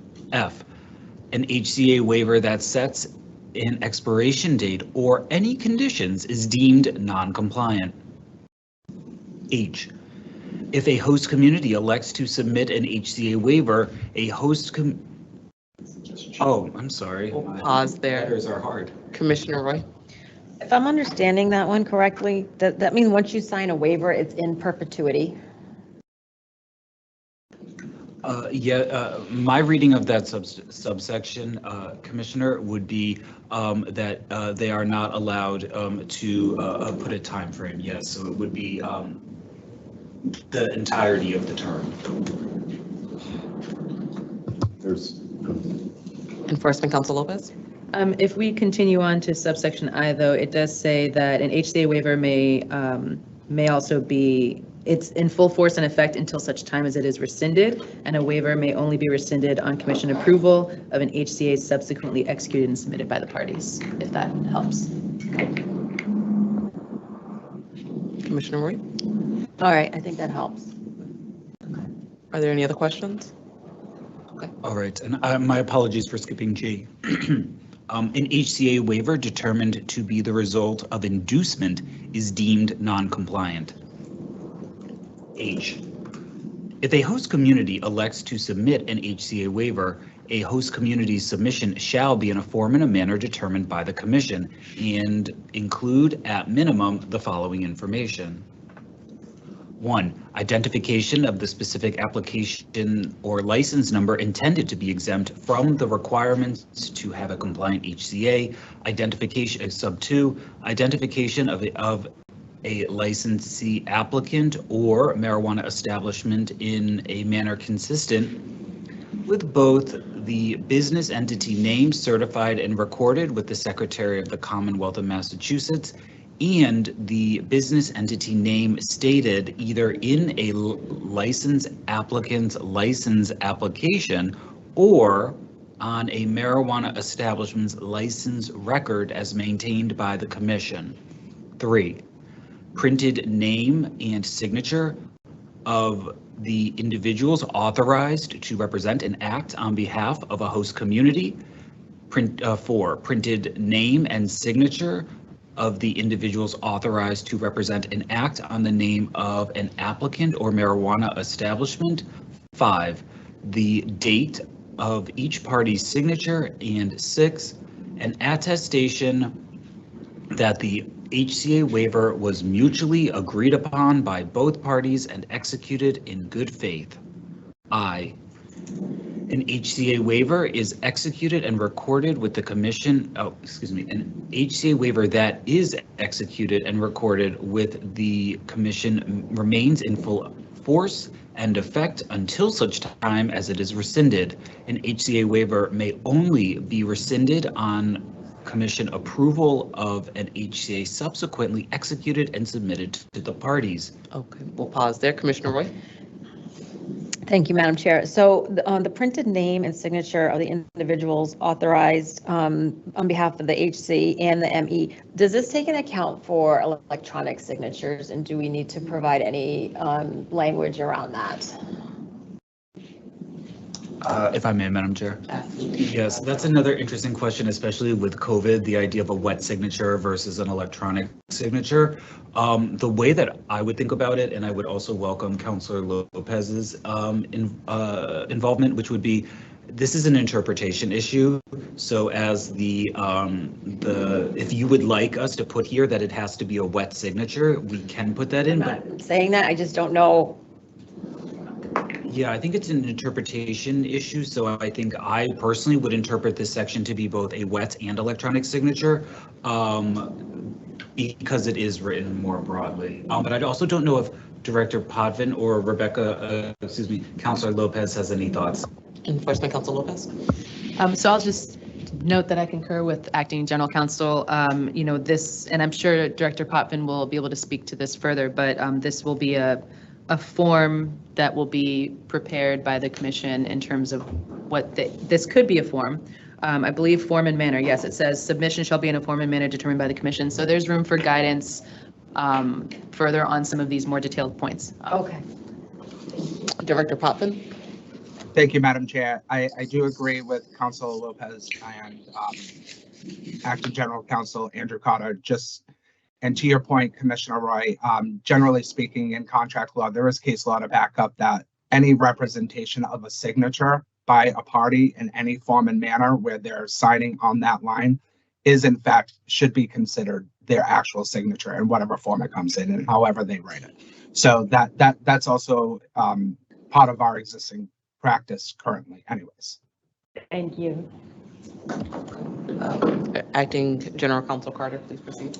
Yes, if I may. I believe we are on I, which was also read by my colleague, an HCA waiver that is or maybe I did read this. You read I, we're on J. I apologize. J, an HCA waiver is not subject to review under the criteria of 500-850 regarding general waivers. Okay, so we'll, Oh my gosh.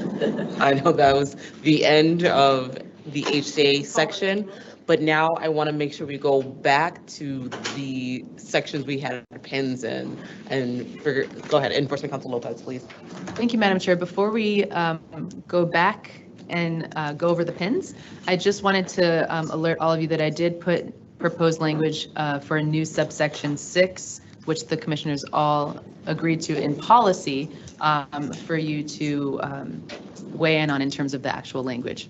Enforcement Counsel, can you read that out loud? My charger is not, my computer's dying, so don't mind me. Of course. Could we take a 5-minute? I didn't get the opportunity to, when we went to that session to, how do I say this? Okay. Yes, so maybe while you plug that in and. I'll do you one better. It's 11:26. I only need a minute. You only need a minute? Like 2 minutes to run down and back. Okay, all right. That's what else So to do. let's say 5. Thank you. Would 11:30 be okay? That's Perfect, 4 yeah. minutes. 4 minutes. yep. Okay, wait a minute. So do I have a motion to recess until 11:30? So move second.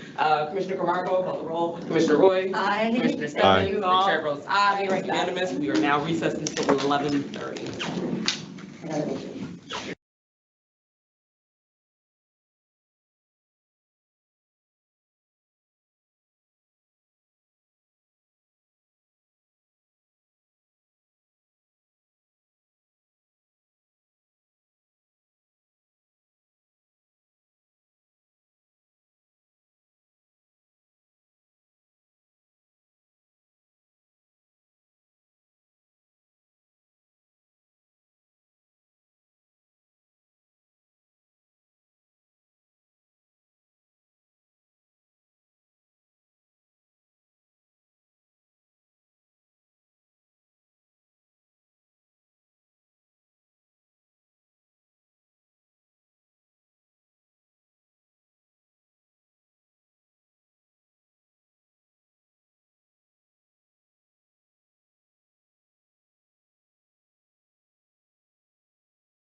Okay, it's 11:35. We are back from our recess. Just concluded the HCA section.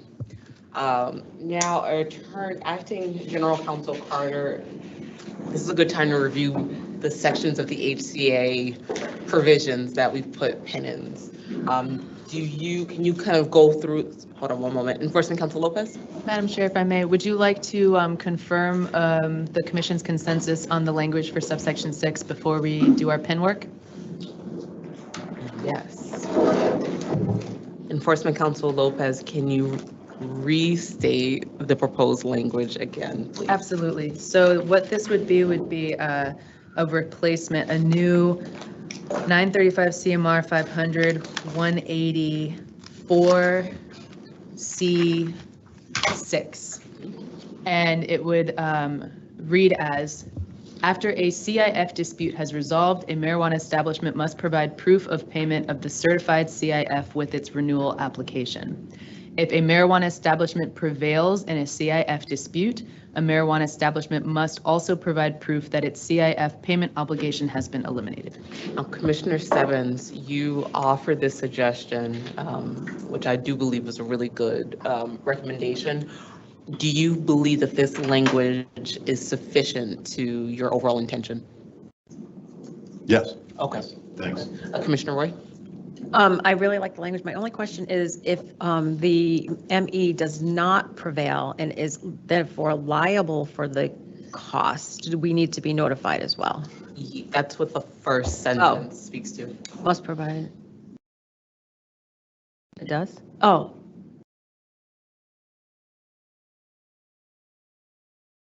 Okay. Do you think that it needs more clarity, Commissioner Roy? I don't know. I guess that would cover if they did not prevail. That's okay. No, I think I'm good. Thank Commissioner you. Camargo? Thank you. Okay, all right, we have consensus. Now, Acting General Counsel Carter. Yes, absolutely. Thank you, Madam Chair. So I think that now that we have gone through the process, I think it would be prudent for us to open the floor maybe to some of the areas where the commissioners were interested in perhaps revisiting some of the topics. I think that, and I certainly defer to you, Madam Chair, as it relates to how we want to accomplish this. But I believe the May 1st deadline is a matter that remains outstanding for discussion. Okay. And then also, if I recall Commissioner Camargo's comments correctly from, I think Monday, is the role of the chief police and the chief public health officer, I believe, was also a subject of discussion. And then I know Commissioner Stebbins did want to discuss the HCA waiver, but I believe that that has been accomplished. Those are two areas. Oh, and then also the bifurcation of the HCA review. So Okay. I would say that those, broadly speaking, are where we maybe need to revisit. And I don't know if the commissioners have comments, but I think that's where we are. That is helpful. Thank you, Acting General Counsel Carter. Commissioner Camargo, I love that your hand is already up because I wanted to sort of give you the floor and the opportunity to walk us through your thinking, because I believe that both pens, at least the first two, were because you had additional comments and thoughts. Yeah, thank you. Before I get into that, Madam Chair, did we have I have a note to myself here that we were going to come back. So just correct me if I'm wrong. Did we get through page 70 around the name change and all that good stuff? I have here my notes, new create form, new contract, legal review. Did we settle that? That is, I believe, an Acting General Counsel Carter, you can correct me, but when he referenced the bifurcated process, Oh, that's that is it. that section. Oh, okay, perfect. Okay, you see. Yeah. That would be Thank you. correct, Madam Chair. Thank you, thank you, thank you. Okay, so that's, okay. So I'll go into page 69, under 500, 180, Section 2. Well, before we, Oh, yeah, you want to do that first before the date? sure. Okay. If that's okay. Okay. So section 2 and then subsection 2 under C, C2. And I would like to move to strike B and C, and I'll read them. The condition has deemed, B, the condition has been deemed necessary to promote public safety by the chief law enforcement authority and host community. C, the condition has been deemed necessary to promote public health by the chief public health authority and host community. So I would move to strike that. I talked a little bit about it last week. I think I'm sorry, last week on Monday. Feels like it was last week. Oh my goodness. A, the condition is required under a host community, local rules, regulations, ordinance, and bylaws. For me, I think that's sufficient. And I think B and C will create a new lane for possible, just possibilities of who knows what when it comes to the chief law enforcement and public health authority. And I think that it already covers it here. Therefore, I would like to strike B and C. Any thoughts from my fellow commissioners? Commissioner Roy?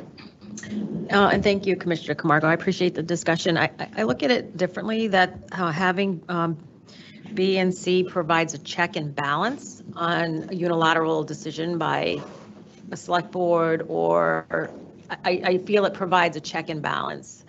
So I think if Enforcement Counsel Lopez or Director Potvin, we did spend a lot of time on this, and any other thoughts? For me, we just felt like it places another burden to prove. It's a cost related to public safety or public health, and that was our thought behind it. And I'll add some additional context also from, some of our conversations and discussions in the working group and the language here. So A speaks to a condition being required by local rules, regulations, ordinances, or bylaws. Mm-hmm. And that is narrower than what B and C also account for. Mm-hmm. So a condition can be deemed necessary to promote public safety or public health that is outside a regulation, ordinance, or bylaw. And that, so I'll speak from my own individual, perspective, but it speaks to the uniqueness of locations. And we know that there are public health concerns depending on where a licensee operates and what kind of licensee is operating within a host community. So there are things that are not necessarily covered by those local rules, ordinances, and bylaws. But I will also pause and let Director Potvin, if you want us to provide any additional comments on added perspective, and also Enforcement Counsel Lopez, if you have any additional comments as well. So Director Potvin, I see your face. I'll let you provide any additional comments. Thank you, Madam Chair. We did have a very lengthy conversation in the working group. Commissioner Concepcion is recollecting right now, and Commissioner Roy. I hear Commissioner Camargo though too. So I guess for the sake of a pros and cons consideration around what I think Commissioner Camargo may eventually be making a motion about is in striking B and C.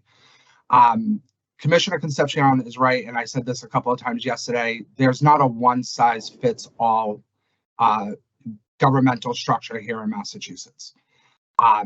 Municipalities do retain some local control per statute.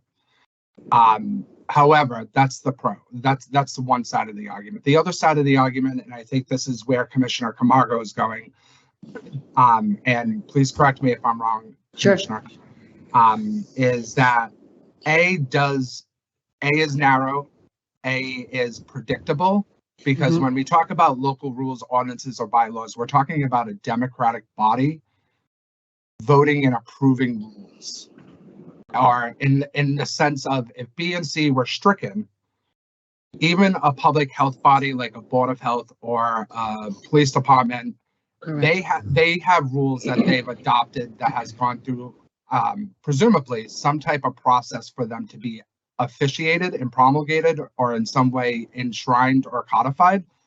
And that puts the public on notice of what those entities can and cannot do and what they should and should not do. If BNC were allowed to stay, it does open up some more, it does give a lot more leeway to those two bodies within a municipality to potentially be arbitrary. And not saying that they would, but it does open that up a little bit for the possibility to take actions where maybe those local rules don't necessarily allow for it. And also the public and the licensees or those businesses not being on notice of said rules. So there is some pros and cons to that situation. I completely hear where Commissioner Camargo is going. And at the end of the day, I think the goal should be is that whatever rules a municipality or licensees have to play by, whether it be by us or by themselves, should be something that's on notice to those external candidates that they're going to apply to. So just I throw out those 2 points of views, I guess, for consideration. Commissioner Stebbins? Thank you, Chair. It's good to go back and look at this section again and appreciate Commissioner Camargo's comments and her concerns. As you read back, at least for me, as I read back into the beginning of that section 2, and I think this is on point to her concerns. The parties shall ensure the HCA sets forth all of the host community's conditions. So again, it's still that partnership in reviewing, signing, both parties mutually agreeing on an HCA. But further down it says, after it says, no host community may impose an unreasonable condition or a term that is unreasonably impractical in its HCA. A condition may be presumed reasonable, and then obviously it lays out those conditions. So there's still, it's not shall be presumed, it's may be presumed. But looking at B and C, if, and again, I hate to argue around word semantics, but could we consider instead of using the word promote, that because we are really looking for these costs to be definitive and directly related to the presence and operation of a marijuana establishment, could we remove the word promote and replace it with the word ensure? Where's that? Oh, in the actual B and C? In B and C, instead of to promote, to ensure. Commissioner Camargo? So I'm going to keep my motion right now as it stands. And I think I hear what Commissioner Stebbins is saying. I'm happy to also, and yesterday I had put, I believe I had put some additional language in terms of condition if we did not reach the consensus or the votes weren't there to strike this. So I would say more than just the, taking out or wordsmithing the word promote, there needs to be some condition, because I think that this is, it's overarching a little bit or overreaching. And I understand the sentence before, a condition may be presumed reasonable if, but I think that, we're now adding, when folks do these community, these HCAs, town officials, whether town administrators, a legal team, the board, they're speaking to folks within their municipalities. They're speaking to the chief of police when any of these MEs come into town. I can't assume they're speaking to the chief of public health. Not everybody may have one, I'm not sure, but I think that it is assumed that this is already included in a sort of HCA. Us allowing, even if a condition may be, again, reasonably if, I think that this is just, it frustrates, I think, the legislative intent, and it gives leverage to the municipalities. If we don't reach consensus, then I would like to add conditions to each of them. So that's where I'm at. Commissioner Camargo, I know it does feel like it was a week ago. Monday. And I know we touched on that condition situation. Do you mind just reminding us all about what that would look like? Sure, and I can, maybe Mercedes, it's in Monday's chat, not last week's chat. But there were conditions that I dumped in there. I can read them while maybe you find them, if you don't mind.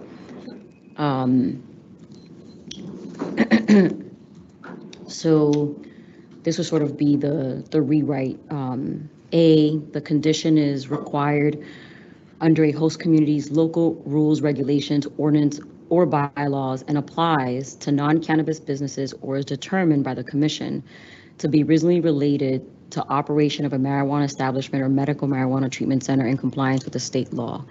So it's, again, thank you. B, the condition has been deemed necessary to promote public safety in writing and signed by the chief law enforcement authority in a host community, and such document will explain in detail why the condition is necessary for public safety and a good faith, and I think we had talked about that good faith word, estimate of the cost of such condition, which document will be appended to the HCA.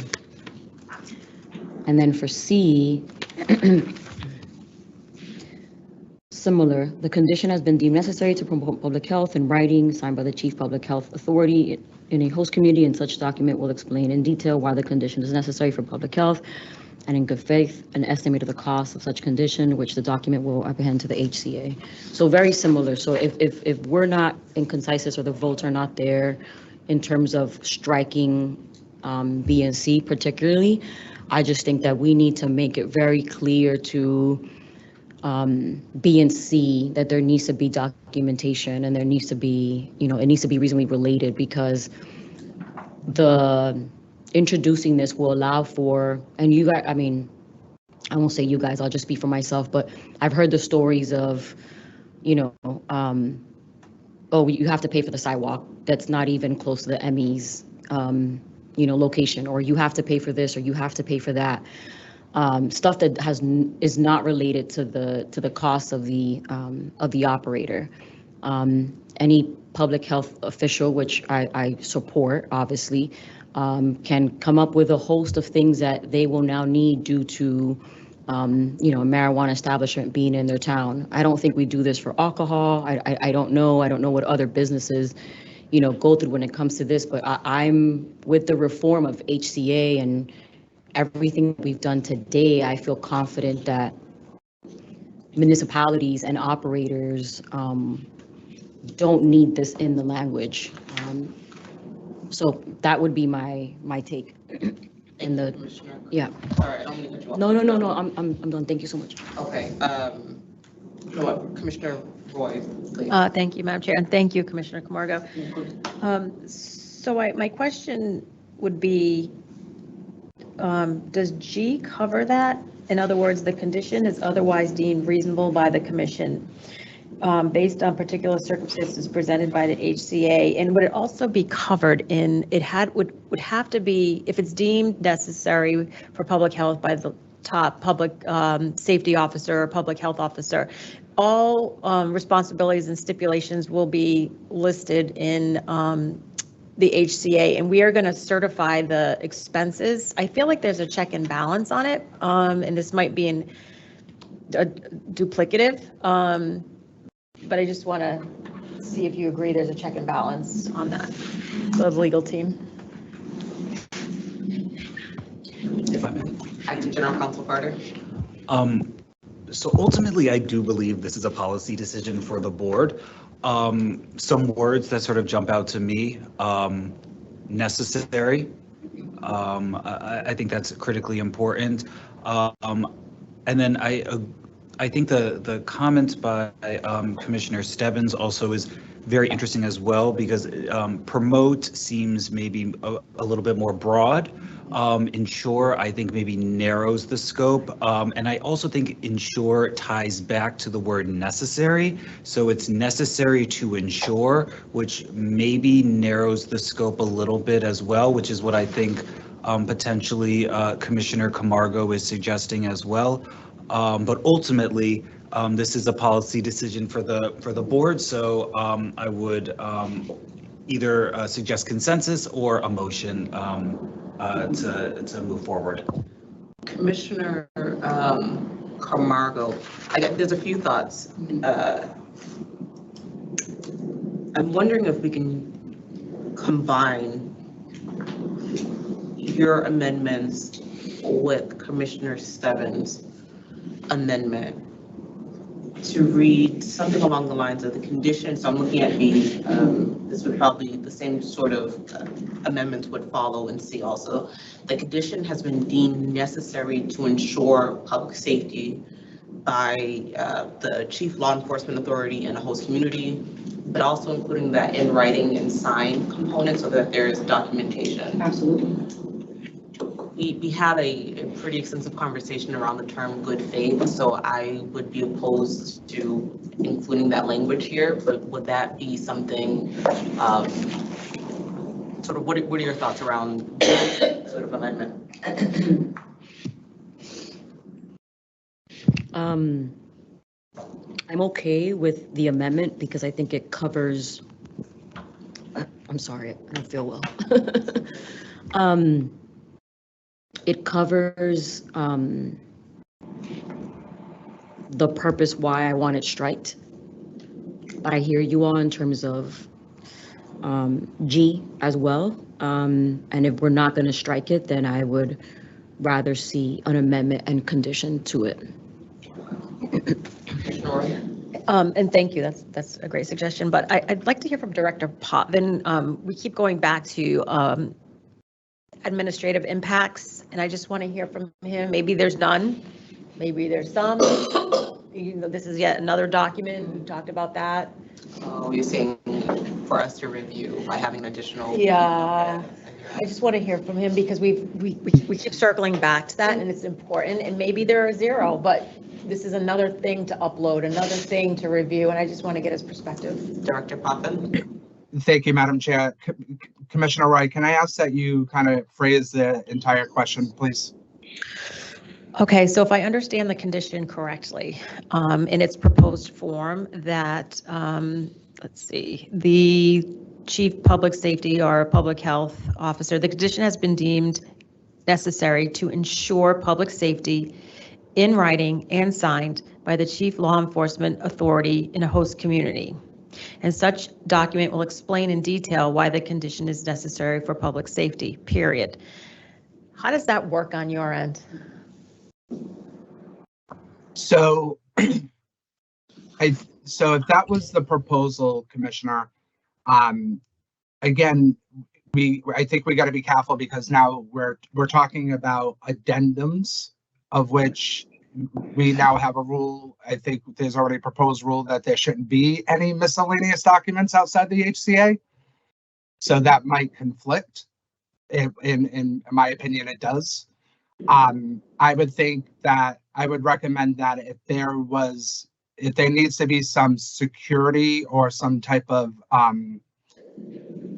confidence in a provision of an HCA that is for public safety from the chief of police or a public health official, that it should be stated within the HCA and maybe somehow attested to within that same document. I would advise, seeing as we already are going against miscellaneous MOUs, MOAs, right, that some type of acknowledgement in the HCA itself is that this is being attested to by the current chief of police or the current health official. Director Potvin, I agree with Commissioner Stebbins. If we replace promote to ensure, in your legal opinion, do you feel that tightens it up a little more? I do. And the other kind of cautionary aspect of this too is that we also have to remember that this being a contract every municipality has a contracting authority. So ultimately, the contracting authority, most likely than not in a city, is the mayor. And that's the person who needs to ultimately be the representative of signing off on the validity of this contract.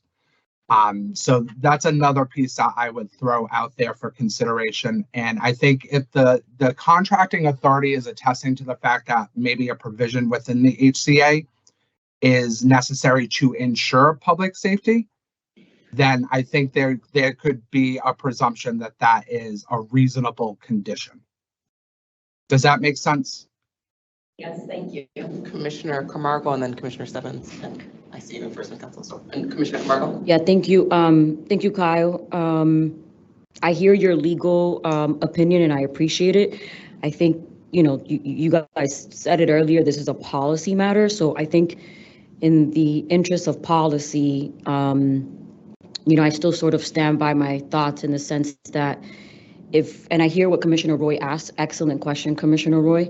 But in the spirit and in the scope of this, I think that if we're not going to strike this, we need to find, we have to find a way, whether it's the condition that I put forward, sort of amending this, but there has to be a way for this to be backed up. There needs to be real information and data and around this cost, because we're now giving them, this stays in here, we're now putting it out there like, hey, and by the way, you know, you too can add to the long list of, you know, expenses that, you know, operators have to endure. So that's my part. For clarity, this isn't, the condition is not, condition and expense are two different things. I just want to make sure. Yeah, I'm sorry. I used the wrong terminology, but yes, correct.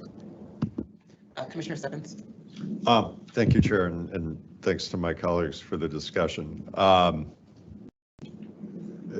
Just picking up on Commissioner Roy's point, I like what we're looking for, you know, detailing why the condition is necessary. Again, this becomes part of the HCA, which is signed mutually by both parties, might at the end of the day offer the commission some insight when we go to verify a community impact fee, because we're seeing a lot of detail hopefully baked into the HCA. Looking at Commissioner Camargo's proposed language, I'd like to see all of this not be some separate standalone document, but worded so that it's baked into the HCA. I think to solve the issues around additional regulatory burden and where all this gets uploaded and everything else. The only thing I would suggest on B is, and I appreciate my colleagues thinking about changing out the word promote. Public safety isn't also just about the chief law enforcement officials. It's also about the chief fire official.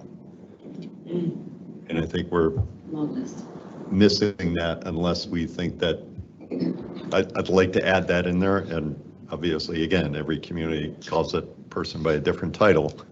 But, you know, there are certainly instances where a town is responding to something in a marijuana establishment. It might be the fire and rescue department as opposed to just police or law enforcement. That is a good point. Enforcement Council Lopez. Thank you, Madam Chair. So ultimately, as Acting General Counsel said, I defer to the policy judgment and wisdom of the board on this, but I do want to note, and while I very much value the input from our Director of Licensing, from an enforcement standpoint, I don't think the Commission has to concern itself with if adopting the language proposed by Commissioner Camargo, I don't think that the Commission has to concern itself with that running afoul or being inconsistent with the expectation that the HCA cover all stipulation of responsibilities and terms and conditions between the parties. This is not a condition, this separate document, so if we look at the proposed language in the chat, this separate determination that would be sent by the Chief Law Enforcement Authority or the Chief Fire Official That is not a term or condition of the HCA. It's a representation speaking to whether or not the term or condition, in the opinion of this person, is reasonable or is necessary to ensure public safety. It's a supporting document, but it's not, that letter in itself is not the condition or the responsibility in terms of the understanding between the two parties. So I would just put that out there for the commission to consider. Enforcement Counsel Lopez, I hear you. And thank you for that. I guess my question is about if we're evaluating reasonableness and there's a condition, let's say, I'll use B a lot, public health condition embedded in the HCA, and there's a separate document signed by the Chief Public Health Authority. We here at the commission would still have to review both documents to ensure that it is in fact reasonable. At least that is my reading and my understanding of this scenario, but I guess I want to pose that because to Director Potvин's point, it would still be another document that needs to be reviewed and analyzed by the staff here at the CCC. So with or without this determination being in writing, the original conception here was always going to require the enforcement department to take into consideration the chief law enforcement official or chief fire official chiming in to say, this is necessary to ensure public health safety, whether they're doing it by a phone call, an email, or a letter. That was always part of the setup. So that is a representation. That's an extra supporting documentation that the parties can submit with their HCA for the commission to consider in exercising its discretion on whether or not the condition is reasonable. But in either way, it's extra information that the parties can choose to offer. I think what Commissioner Camargo is speaking to is how do we want that information? Do we want it in writing on letterhead, written and signed? Or are we just going to take an email or a phone call? So that it's, in that case, it's more of an asset than a detriment to us internally. How you want to receive the information is up to you. But all I'm saying is that I wouldn't be concerned with receiving this as a letter, that being inconsistent or interfering with or being an amendment to the HCA. There's no need to incorporate that into the contract itself. If it's outside of the contract, that would still be okay. That wouldn't interfere with our ability to enforce any of these regulatory requirements or to exercise our discretion. Commissioner Stebbins. Thank you, Chair, and thank you, Enforcement Counsel. I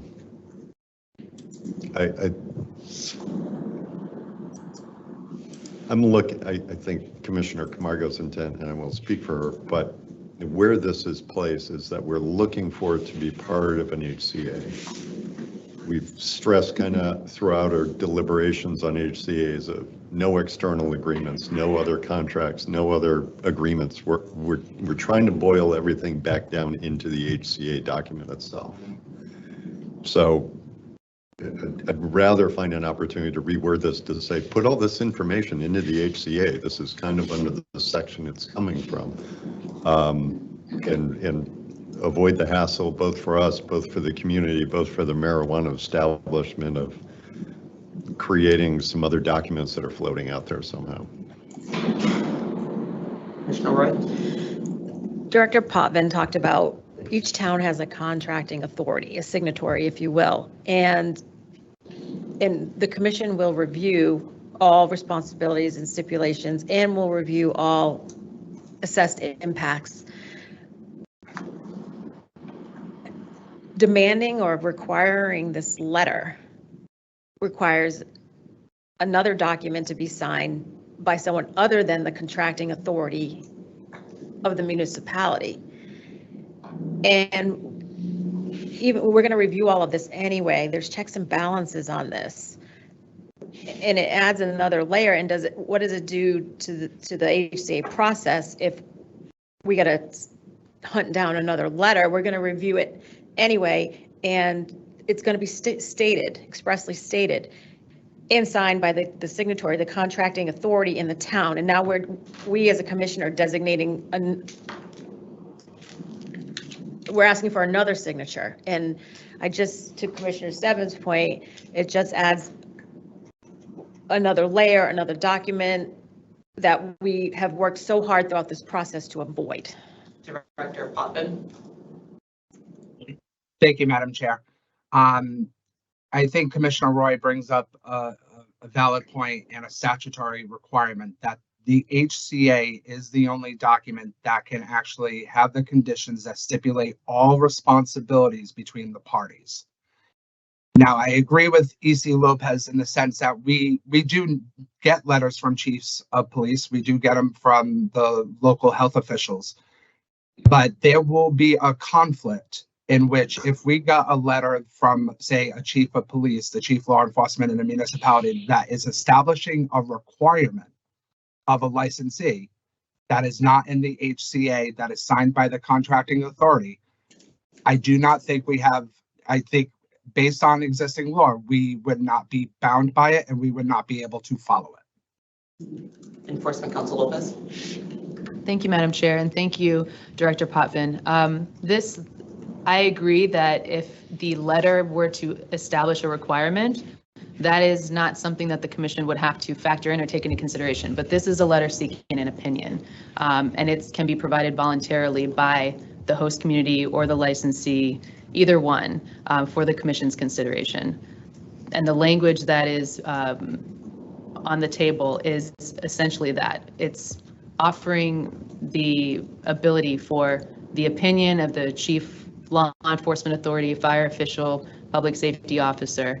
It's an opinion, not the regulation does not call for or even suggest the introduction of a new requirement. Commissioner Camargo, any thoughts? I think I hear all the concerns. I don't want to create an extra burden on the HCA process, but I do think, to Commissioner Stebbins' point, we can bake it in here. And obviously this is just draft language that we can play with. But I also think that, I know we have G on here. I think we need to be very clear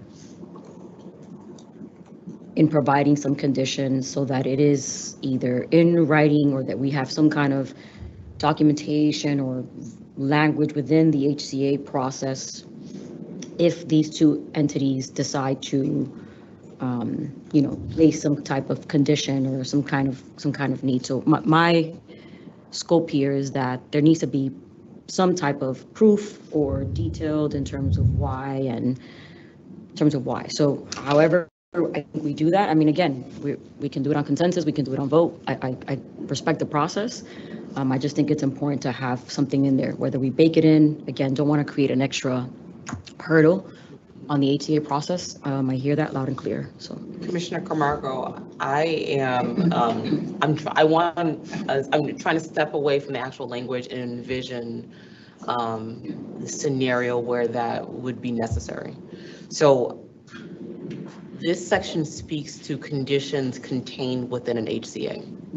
So this is speaking to what we may, not shall, but what we may presume as being a reasonable term within an HCA. So we're saying that if there is a condition that has been deemed necessary to ensure public safety by the chief law enforcement, or is a condition that's been deemed necessary to ensure public health by the chief public health authority, these are conditions that would be in writing, contained and signed within an HCA.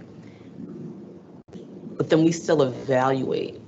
The Cannabis Control Commission still maintains the authority, the responsibility, the power to then look at that HCA and make a determination on if in fact it is reasonable.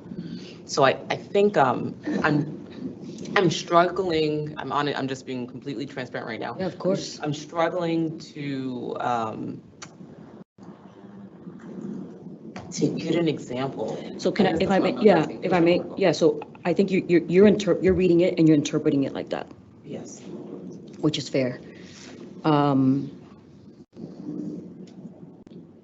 And you're right, right? I think we're all on the same page in terms of where it's at and what it needs, but you just said sort of that we assume that this would be part of the HCA. No, that's what it's speaking to. No. That's what it's speaking to. It is a part. It's a part of it, yes. And I get that. I guess, do we assume that because it's here and it's a part of it, that they're going to show proof of it? One, or then leave it up to the CCC, or leave it up to the CCC, which is why I'm just saying, if they're gonna put it in there, there needs to be the why. I guess I don't know. This is all hypothetical. How I'm reading it, interpreting it right now, I don't know if they would show proof, whether in writing, on a phone call, however we decided about that condition. I just don't. Director Pot. Yeah. Thank you, Madam Chair. If I may, can I offer maybe a proposed solution, friendly amendment to kind of, I think that finds the middle ground here. And I think it gets to the concerns of the entire body, is striking B and C and amending A to the following. And I can draft the language, but I don't have it drafted yet, but let me just say it.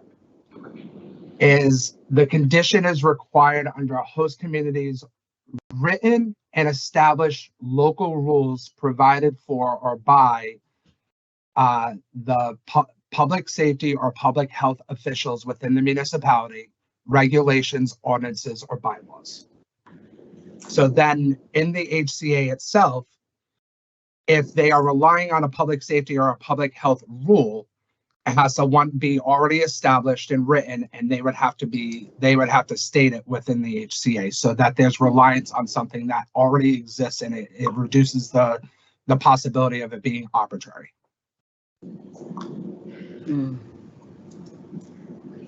Drop that in there so we can Yeah, see it. Director Poppin, if you drop that into the chat, that would be helpful too. Are there any thoughts?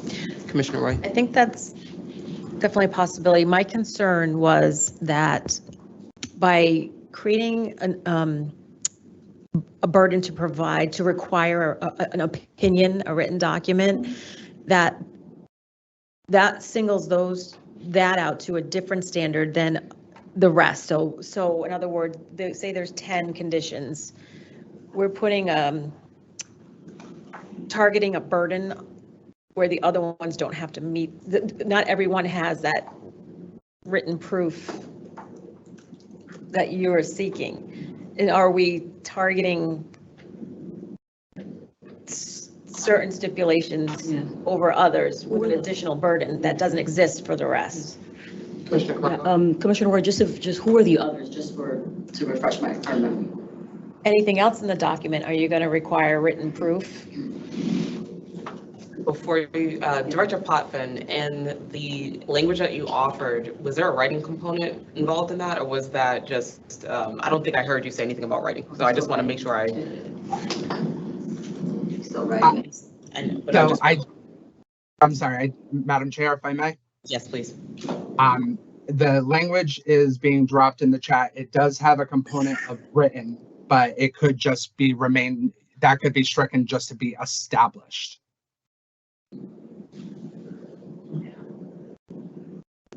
Are we missing? I can see it. Wait a minute. Sorry. Kyle, I don't think all of it came through unless it's just one sentence. It's just one sentence. It's just one sentence. The condition is required under a host community's written and established municipal, public safety, or public health rules, regulations, ordinances, or bylaws.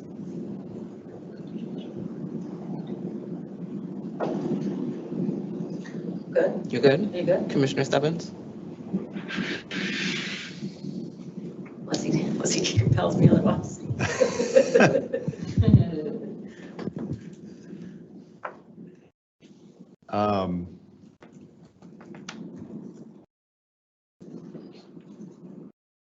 I read that and respectfully to Director Puffin, I read that like it's the same because it's required under a host community's written and established municipal public safety or public health rules, regulations, ordinances, or bylaws. That to me sounds like the same treatment the host community would establish for any other business, that kind of same treatment. I think what we're giving some space to do here is for a municipality to say, because a marijuana establishment is now coming into my town, unless, and welcome Director Potvin's thoughts on this, many municipalities have gone through, their zoning laws, their bylaws, their ordinances to allow a marijuana establishment to come into their community. For clarification, is that what you're implying, that it's not just the standard bylaws that even a non-marijuana establishment business would have to abide by, but this would incorporate any bylaws, changes, ordinances that a community is introduced or created to comply with allowing a marijuana establishment to come into town? I will, before I allow, give Director Potvin the time to comment, I just want to, Commissioner Stebbins, there's a provision here that speaks to conditions that are imposed on non-cannabis establishments. D, there we go. The condition is a local requirement customarily imposed by a host community or other non-cannabis business operating in the community.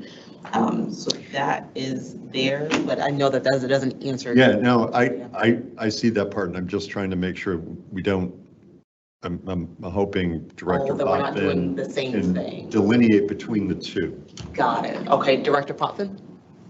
Thank you, Chair. Commissioner Stebbins, the short answer is it's both scenarios. So if there's an ordinance, bylaw, or rule that could apply to a marijuana establishment, but maybe was drafted before the passage of legalization of recreational marijuana, but it applies, then it could still apply. If it's a new rule that applies specifically to marijuana establishments, the same thing. So it would be if that rule, ordinance, or bylaw as applied to the business as a marijuana establishment would be deemed reasonable. So essentially it's as applied to the business in that specific particular circumstance. If there's an ordinance out there right now that exists for all businesses, right? So zoning, all businesses, and let's say the municipality hasn't gotten to zoning for marijuana establishments, it applies generally to all businesses. As applied to the marijuana establishment as a business, it would be applicable to them as applied. Commissioner Camargo. Thank you. Thank you, Kyle. So Rebecca added some proposed alternative language I think is very helpful. May I? Yes, please. The condition is required under a host community's written and established municipal rules, regulations, ordinance, or bylaws, including but not limited to local laws pertaining to public health or safety. Commissioner Roy. I'm just going to throw out like a scenario because this is happening more and more MEs are having events, right? And the community events, their regional events. And let's just say part of these events that, drawing from hundreds, if not thousands of people from all over the region come.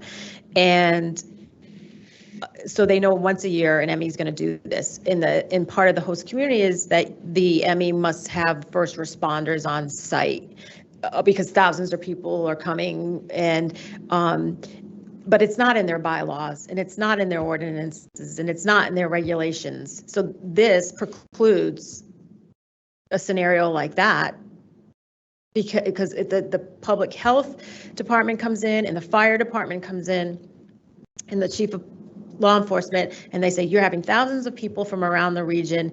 This could be a fire hazard or and we want to just have first responders on site. That's part of your impact. Like we want to have that there. This precludes any discretion for that. Acting General Counsel Carter. Yes, excuse me. I appreciate the example. I do wonder though, Commissioner, if it would be captured, because a lot of these events, right, I know where I live in Boston, right, you have to get an event permit. So I think an event permit would be captured by a municipal rule, regulation, ordinance, or bylaw, and then that could probably be folded into that process as well. But I do take your point. I'm just wondering if perhaps it would be captured in a bylaw or a sort of a regular business of a municipality. Commissioner Wright? We can't possibly think of every circumstance, and you're precluding any ability to ensure public health or public safety outside the scope of already, promulgated regulations, ordinances, or bylaws. This precludes, there's going to be scenarios that we don't know in the future and we can't think of. And you're going to limit an ability of a host community to be able to ensure public health and public safety with this. Yes, so ultimately it would be a policy decision for the board. Commissioner Camardo? Yeah, if I may, Commissioner, I guess I'm not interpreting it that way. I'm not interpreting it that way, but I hear what you're saying, and obviously there's so many scenarios, and I mean, you're using the sort of event scenario.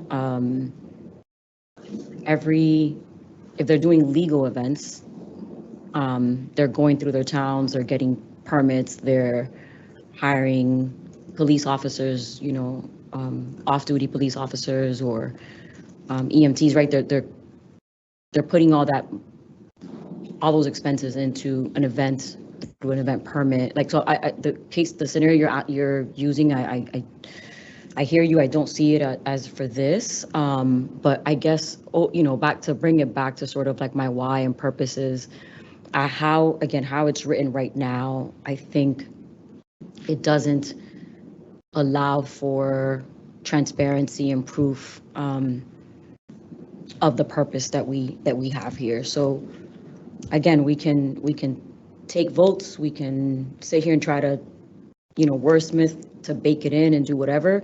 My fear is just that, you folks will interpret this and read this moving forward and say, okay, I'm chief X, Y, and Z, because there's plenty of chiefs in every town, and, I need, $500,000 to buy X products because this Emmy is in town. I mean, there's outrageous reasons as to conditions, community impact fees. We all know there's in a lot of towns, there's no impact, and they're still collecting impact fees. So I'm just overall worried, but I hear everything. So there's a few hands up. I think we have to, I'm looking at the time now, we still have more to cover. I want to sort of get to a place where we can wrap this up. Director Potvin, Commissioner Roy, and then Enforcement Counsel Lopez. Director Potvin. Thank you, Chair. I'll try to be quick. So there's some proposed language in there that was submitted by myself and an amendment from EC Lopez. And I think we're trying to essentially get to the same point, but I could read those two different provisions in the sense of the hypothetical that Commissioner Roy brought up. And I would suggest that my recommendation covers that situation, because the local rule aspect, as it pertains to public health, public safety, I'm thinking of a local police department, and maybe not in a Boston, but maybe in a small town like, let's say, Uxbridge, where they have standard operating procedures and rules to handle situations like that that might not be in ordinance or bylaw. And that would account for that situation, the hypothetical that you brought up. So that's why the local municipal rules, municipal public health, public safety rules, I could interpret that to include those standard operating procedures like an emergency response situation. Director Potvin, can you read, I know you put it into the chat, can you read the proposed language that you have? Yes.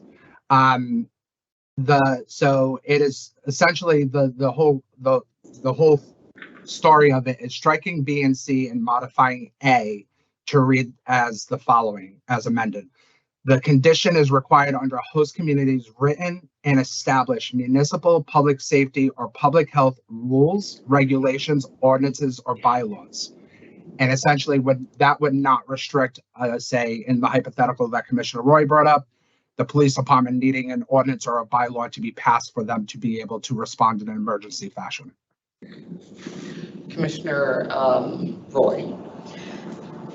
It wasn't to respond, it was if they were to require them to have EMT on site, which might not be in their, not calling 911, and that might not be in their bylaws, but something like, let's just say that the public health department deems that there's significant odor and it's affecting the quality of life of the residents immediately around, and we need odor mitigation, and the Department of Public Health, people would have, for whatever, and it's not in their ordinances and bylaws, anything about certain odor mitigation. There's going to be scenarios that fall outside, and you're boxing in public health and public safety, because there are going to be, like, the odor is one of them. What if it's not in any of these things, that they can't do anything about it? Commissioner Roy, Director Potvin also mentioned the utility of SOPs and how that would cover things that are not necessarily within ordinances or bylaws. Do you think that I'm confused. What do you mean? So Director Potvin, do you mind just restating your statement around SOPs and how that would fall into this language, how you would interpret that? Yes, just really quickly before I do, Commissioner Roy, I appreciate your comment. Not the need to respond. Local public safety officials in Massachusetts are going to respond no matter what. So I hear you on that. So thank you for that correction. That's a very apt correction. So the restatement of the proposal here is to strike B and C and modify A accordingly. The condition is required under a host community's written and established municipal, public safety, or public health rules, regulations, ordinances, or bylaws. So in that string of events there, the string of documents there, ordinances or bylaws typically need to be voted on by the governing body of a municipality and signed off by, more likely in a city, a mayor. Regulations, I'm not 100% sure there, but that might be something that's delegated down to the chief, to the chief contracting authority or the mayor, whoever the head of the government agency is from an administrative standpoint. Rules tend to be things that might be even further delegated down to people like the chief law enforcement officer, the chief of fire, the board of health director, where they're making rules on how, just like this body is making rules right now based on statute, they're making rules on how they actually, and fleshing out how they handle very specific situations. So it's the fact that if they have those written rules on hand and they have those standard operating procedures, or they can develop them, and they want to account for that odor mitigation aspect, if it's not previously covered, more likely than not, it's probably the Board of Health that's going to cover that aspect of it, and then they can rely on it. Mm-hmm. But it's not going to require a more fleshed out democratic process at a city council meeting and then sign off by the mayor. Right. And so. Thank you, Director Potvin. So Commissioner Roy, with that explanation in mind, do you feel like that language suffices, or do you believe that it still is not? Yeah, I believe it's, I don't know if Commissioner said it, I don't know if I saw your hands. I feel it's limiting, and it could jeopardize the discretion of public health and public safety officials in the town. So I don't agree with it. And Commissioner Roy, so I'm doing a temperature check now. Mm-hmm. Are you the position that the language, the original language stand, or are you? Yes, but with Commissioner Stebbins' proposal, yes. Okay. Enforcement Counsel Lopez.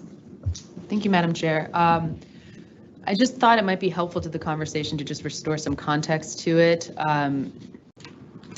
because I understand the concerns that are being raised in terms of the potentiality for exclusion, but I just want to remind the commissioners that this is, if a condition is not on this sub list, That is not taking away our ability to assess whether a condition is reasonable or not. This list is just meant to be a list of those conditions that get the benefit of a presumption, but it does not in any way keep us from assessing the conditions in terms, which will be very particular to the parties in any given HCA. We absolutely retain that discretion and that ability because ultimately all of this is subject to a reasonableness standard. Even if something is on this list, we might still say, in this particular situation, we still don't think it's reasonable. So we are not giving anything up in terms of our ability to enforce and exercise discretion here in a way that can account for the particular situation in front of us. If the commission does want to consider the language put forward by Director Potvin, I would propose a friendly amendment only because the language as written could be misinterpreted as cabining the local rules and bylaws to those that pertain to public health or safety. I have provided some proposed alternative language if this is something that the commissioners would like to explore. Commissioner Camargo. Yeah, I just want to be clear too. Commissioner Roy, I hear you saying, boxing in. I do not want to box in public safety or public health. They're part of the pillars of this industry. And I'm very supportive of public health and public safety. I just want to make sure that if however we keep it in here, that if there's some kind of, condition they're putting or some kind of, not condition, but reasonably related situation, that they can back it up. And really that's my thing. So I'm not trying to box them. It's just more of like, there needs to be some sort of proof and transparency. So I like the word ensure as well, instead of promote. So, and I hear what Rebecca is also saying. So, okay. So we have to get past this. Do we at least have consensus on the word ensure? Yes. Yes. Can we see the new language? We haven't even gotten to new language yet because there's a few different things on the table. No, I'm sorry. Madam Chair. Yes. I think, Commissioner Camargo. could I speak to Rebecca? I think, did you just mention that there's new language? I don't see it in the chat unless I'm looking at the wrong one. Some proposed amendment. So Enforcement Counsel Lopez, I believe you're speaking about the Director Potvin's language that was just amended by Enforcement Counsel Lopez. Enforcement Counsel Lopez, can you drop that into the chat?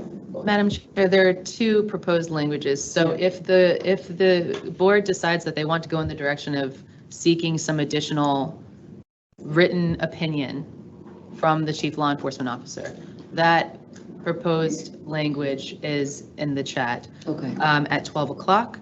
If the commission would prefer to go in the direction suggested by Director Potvin of taking out B and C and just adding or a new subsection A regarding kind of bringing all those in together in terms of the established local laws, that is also in the chat. I believe Commissioner Stebbins also put into the chat the language that you proposed, Commissioner Camargo, with the sole substitution of the word ensure for promote. So those are the three options on the table. And fire protection chief. And fire protection chief, yes. Commissioner Roy? Based on your explanation that the ultimately the commission will determine the reasonableness standard, then why are we requiring? We're going to determine it anyway, the reasonableness standard. So why are we requiring this? Requiring, do you mind clarifying, requiring what? A written opinion, explanation for these particular areas when we don't do it in any other area, and we are determining the reasonableness of every standard. Why is this a separate standalone burden? Commissioner Stebbins?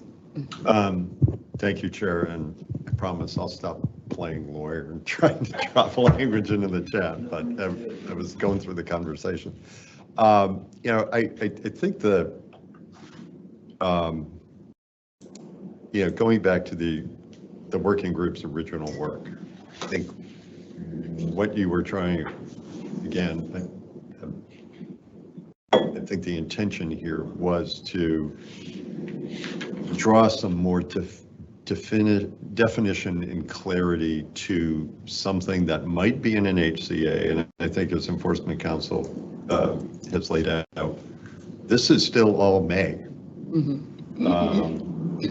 We're still the final arbiters, but I think this might be giving some space to a municipality in agreement with a marijuana establishment, because again, both parties have to agree in this HCA, that it might be giving some more space to explain why marijuana establishment, based on its location, based on other factors, a public health, the fire chief, or a public safety chief may say, we are in agreement that, or we're in agreement that there may be additional costs, and here's our explanation of that. Because I think later on, when we get into a review of an HCA, we'd like to, we may go back to a community for more information. This may help us short circuit or speed up that process. You also, we also talk about in the regs that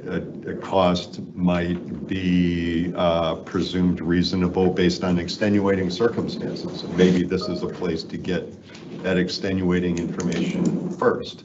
But again, I don't think our hands are tied. We're looking at both parties agreeing that the HCA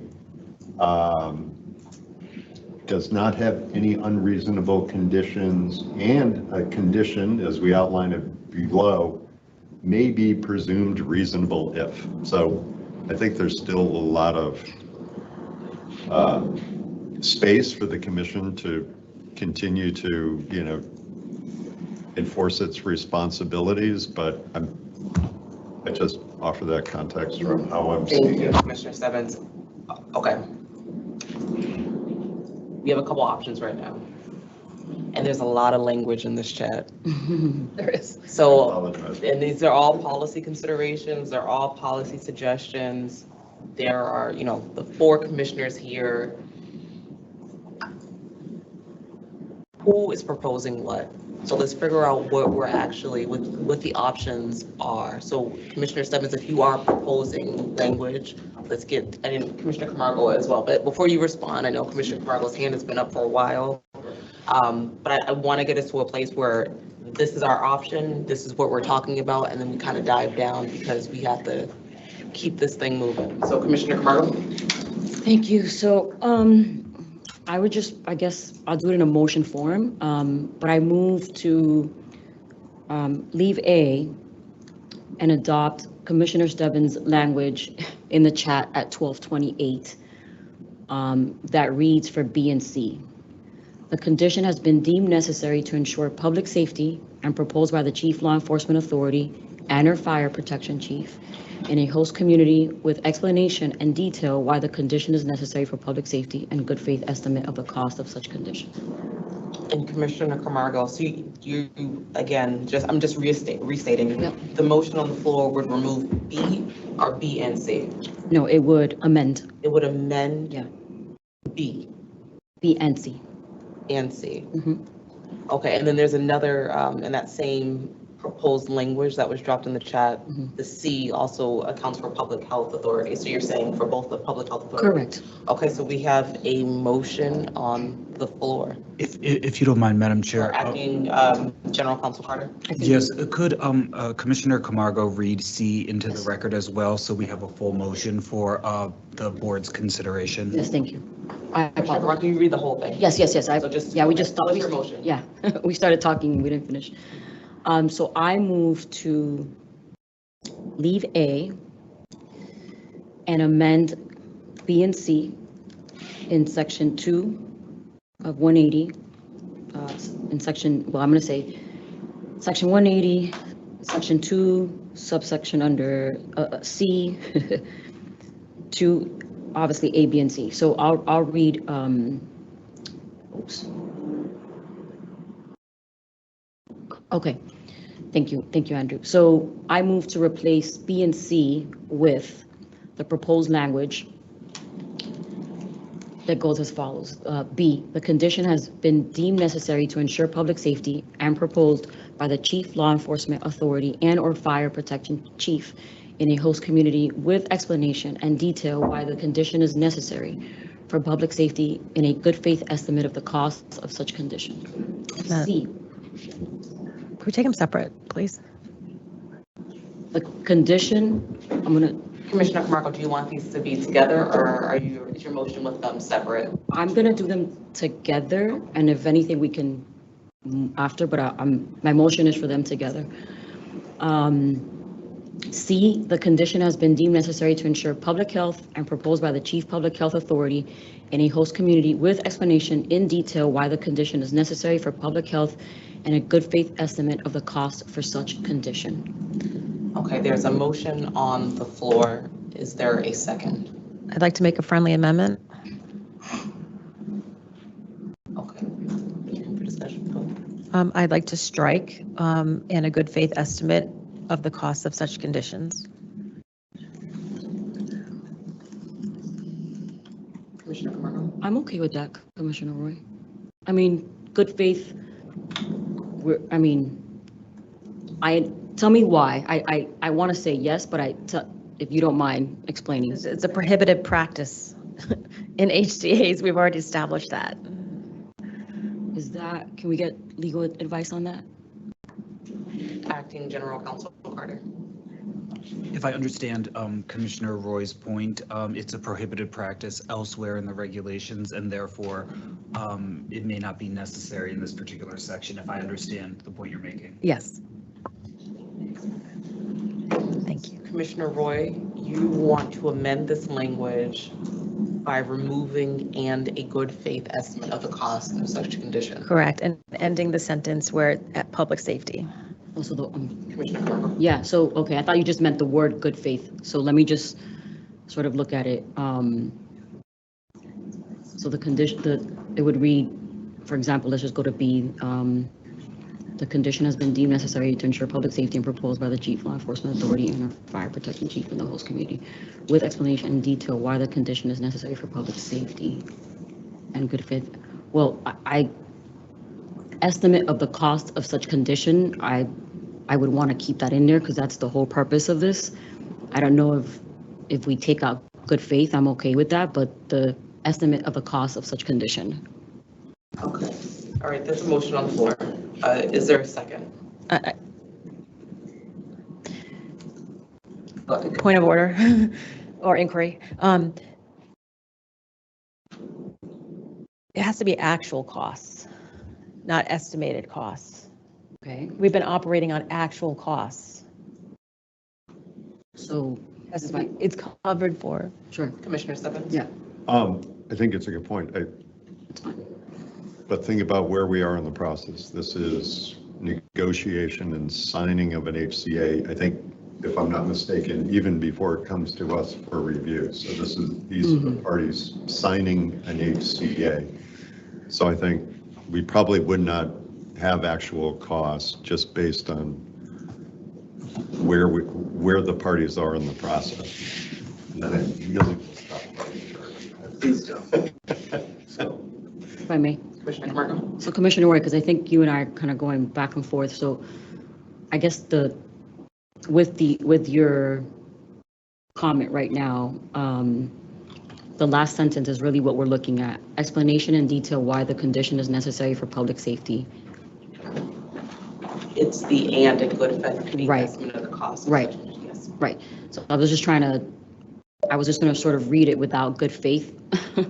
I don't know if there's another word for good faith that we can interject, or if the sentence makes sense. Let me just read it. Condition is necessary for public safety and an estimated cost of such conditions. Just take out good faith and reword it. Commissioner Roy? It's in statute, actual costs. So we're going against statute. Acting General Counsel Carter? Thank you. So I do think estimate is a bit of a challenge as a word, to Commissioner Roy's point, excuse me. So I do wonder, Commissioner Camargo, if the the motion could read, the condition has been deemed necessary to promote public safety and proposed by the chief law enforcement authority or fire protection chief in a host community, and an explanation and detail why the condition is necessary for public safety, period. And then I think to sort of the point raised by Councilor Lopez, the ultimate analysis does fall to this body. So I think what you're seeking is an explanation, and I wonder if that would satisfy the policy objective. Yes, yeah, and Commissioner Roy, thank you for bringing that up in terms of statute. It's not, I didn't mean to go against statute, it was just a word that was created, so I don't want anyone to think I go against statute. And I think this is all draft language, so thank you for picking that up. Commissioner Stebbins, I see your hand. Andrews, oh, we have to lower our volumes just because, yeah.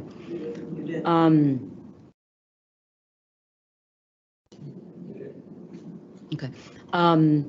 But Andrew, to your point, that is my point, and I know whatever you said, if you want to sort of rewrite that and put that in there, then I can put it as a new motion. Acting General Yeah, so Counsel that's- Carter. If I may, I'm happy to read a potential motion and see if you'd like to make it. Just with a point, I like the way you read it before, but you still had promote there instead of ensure. Oh, thank you. Thank you, Commissioner Stebbins. So a potential motion may read, move to strike B and C and replace with B. The condition has been deemed necessary to ensure public safety and proposed by the chief law enforcement authority and/or fire protection chief in a host community with explanation and detail why the condition is necessary for public safety. C, the condition has been deemed necessary to ensure public health and proposed by the chief public health authority in a host community with an explanation in detail why the condition is necessary for public health. Commissioner Camargo? Do you want to say so moved? This is the motion. So moved. Second. The motion has been, we have a motion on the floor that's been seconded. I'll now do a call of the roll. Commissioner Camargo? Aye. Commissioner Roy? Aye. Commissioner Stebbins? Aye. The chair votes aye. We have 4 in favor, none opposed. The motion passes. We will adopt that motion language. Acting, okay. Great teamwork. We got it done. All right, so, but there's another large conversation now. The next head is the date, I believe. Yes. Acting General Counsel Carter. Yes, Madam Chair, I do believe the next topic for our your contemplation would be the May 1st deadline. And I believe it was raised most recently by Commissioner Camargo. So I'll defer to her if she has any comments on policy. Yeah. Commissioner Camargo? Madam Chair, y'all gonna be mad at me, but can we take a 5-minute break before we get into this discussion? 5 minute, just a restroom break. All right. 1 o'clock on the dot. 1 o'clock on the dot. That's more than 5. So do I have a motion to recess So until moved. 1 o'clock? Do I have a second? All right, call the roll. Commissioner Camargo, Commissioner Roy, Commissioner Stebbins. Aye. The chair votes aye. We are recessed for a little over 5 minutes until 1 o'clock.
Thank you. 102, we're back from recess.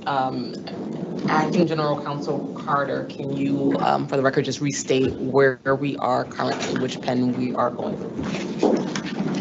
Thank you, Madam Chair. Yes, as I understand it, one of the matters that remains outstanding for the body is the contemplation of the May 1st, 2024 date that is included in our regulations. And as I further understand it, Commissioner Camargo and others may be interested on speaking on this this policy decision and potentially have a vote if appropriate. So I would defer back to the commissioners if they would like to have a policy discussion. Thank you, Acting General Counsel Carter.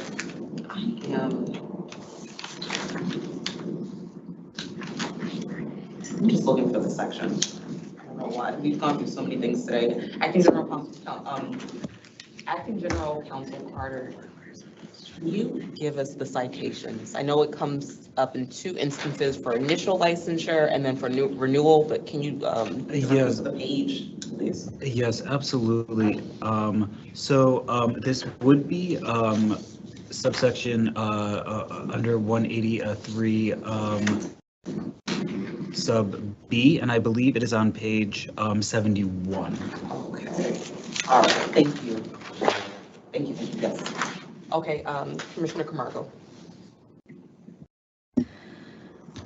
Thank you. I think we had a lot of discussion around the May 1st date, possible solutions. I think we heard from our internal team in terms of why the May 1st date. And then we also talked about that sort of bifurcation process as well, that I think still stands sort of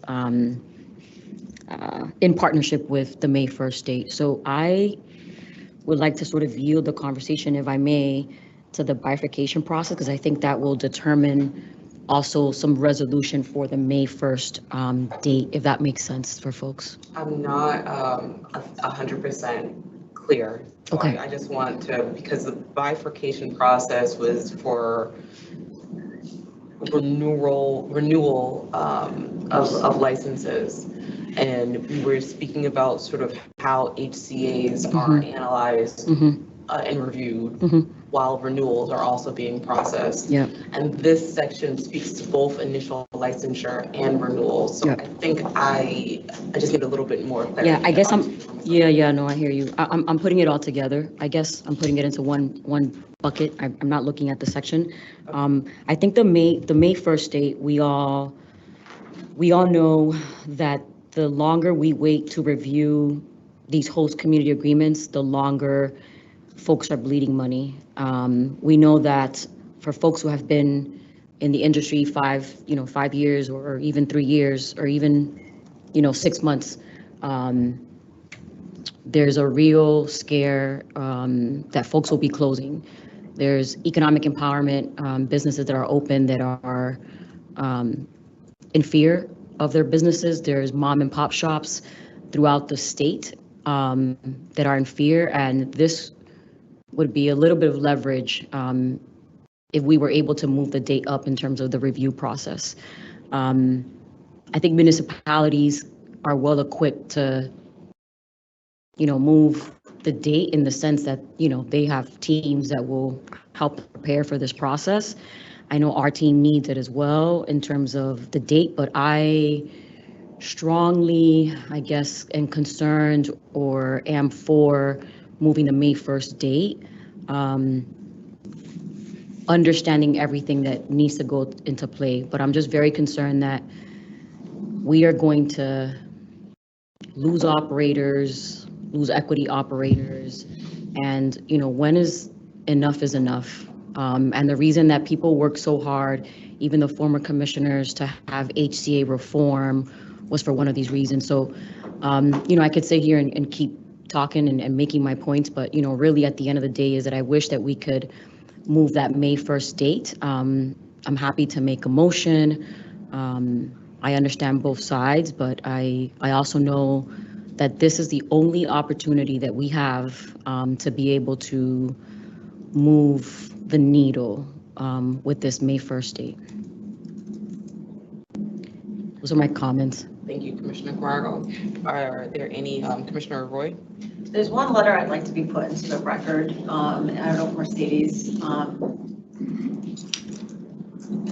so there's 5 batches and I didn't pin which one it was, but it was an ME saying it would result in over $500,000 in additional costs. I just don't know which, and you might not be able to find that now, and I would hope to read that, but I hear Commissioner Camargo, and I've heard everywhere that I've traveled in the state, That the delay in implementation is burdensome.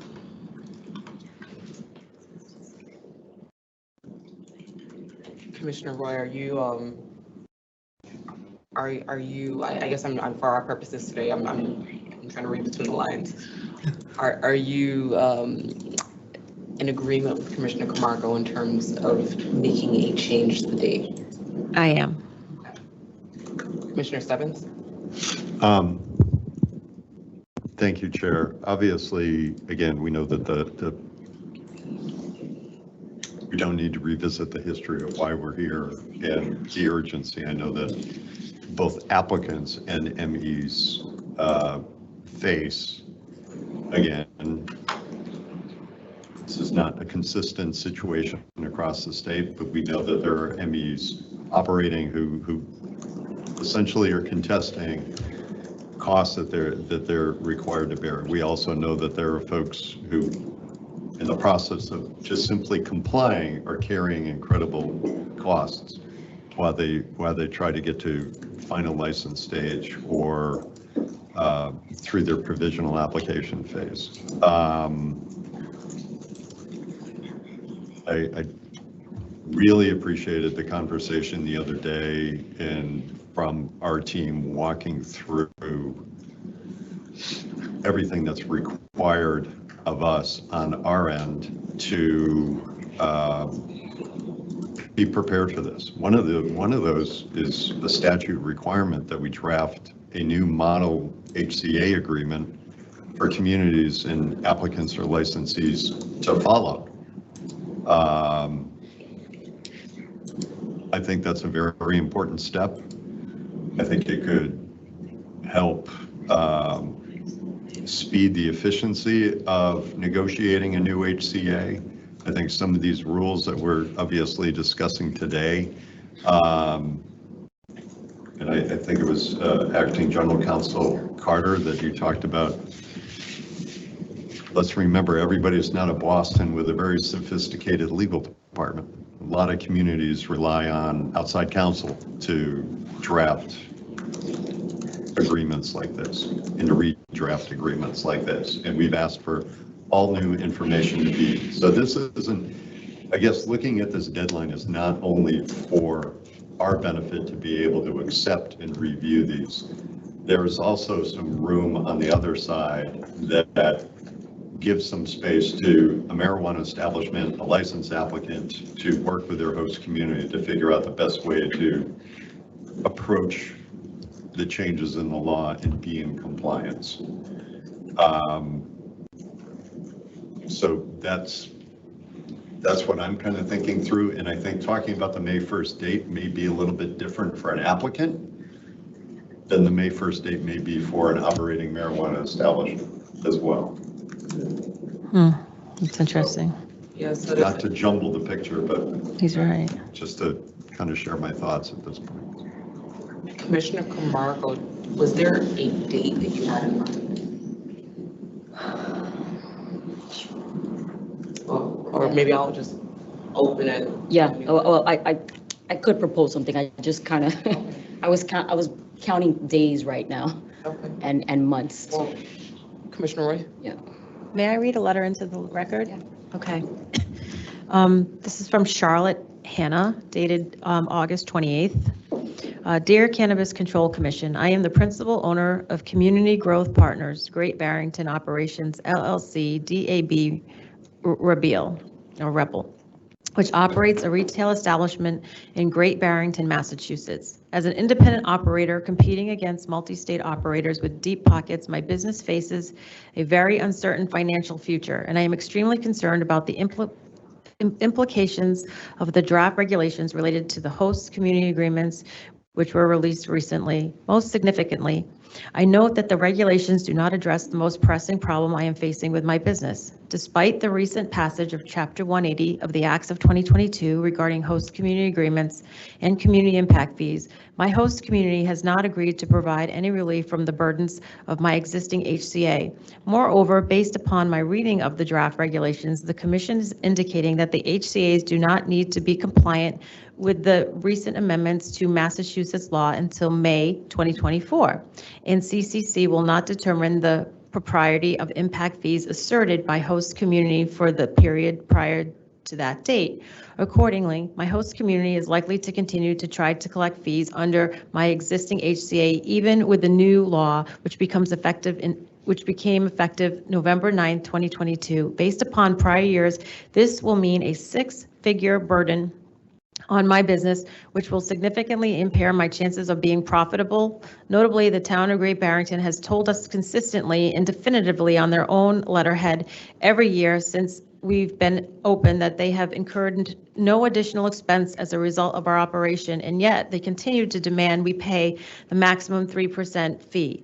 This is wrong and crippling to my small business. I believe the intent of the recent amendments was to invalidate the improper provisions of HCAs as of November 9, 2022. However, the draft regulations appear to state otherwise. If I'm correct in my reading of the draft regulations, I am likely to be faced with a choice of continuing to pay this community exorbitant fees well in excess of any impacts my business has on the community until at least May 1st, 2024. Or having the municipality terminate my HCA for non-payment. Simply put, given the current state of the industry in Massachusetts, I cannot afford these fees or the litigation costs needed to vindicate my position. I would urge the Commission to revise the regulations to allow the Commission to review CIFs as of November 9, 2022, effective date, the recent amendments to the law. Now, there are a few things going on here, and all of her assertions aren't necessarily correct in the point that that there was one point that she didn't have correct, but the point being is she's saying if we wait till May 1st, 2024, that she still has to pay those fees.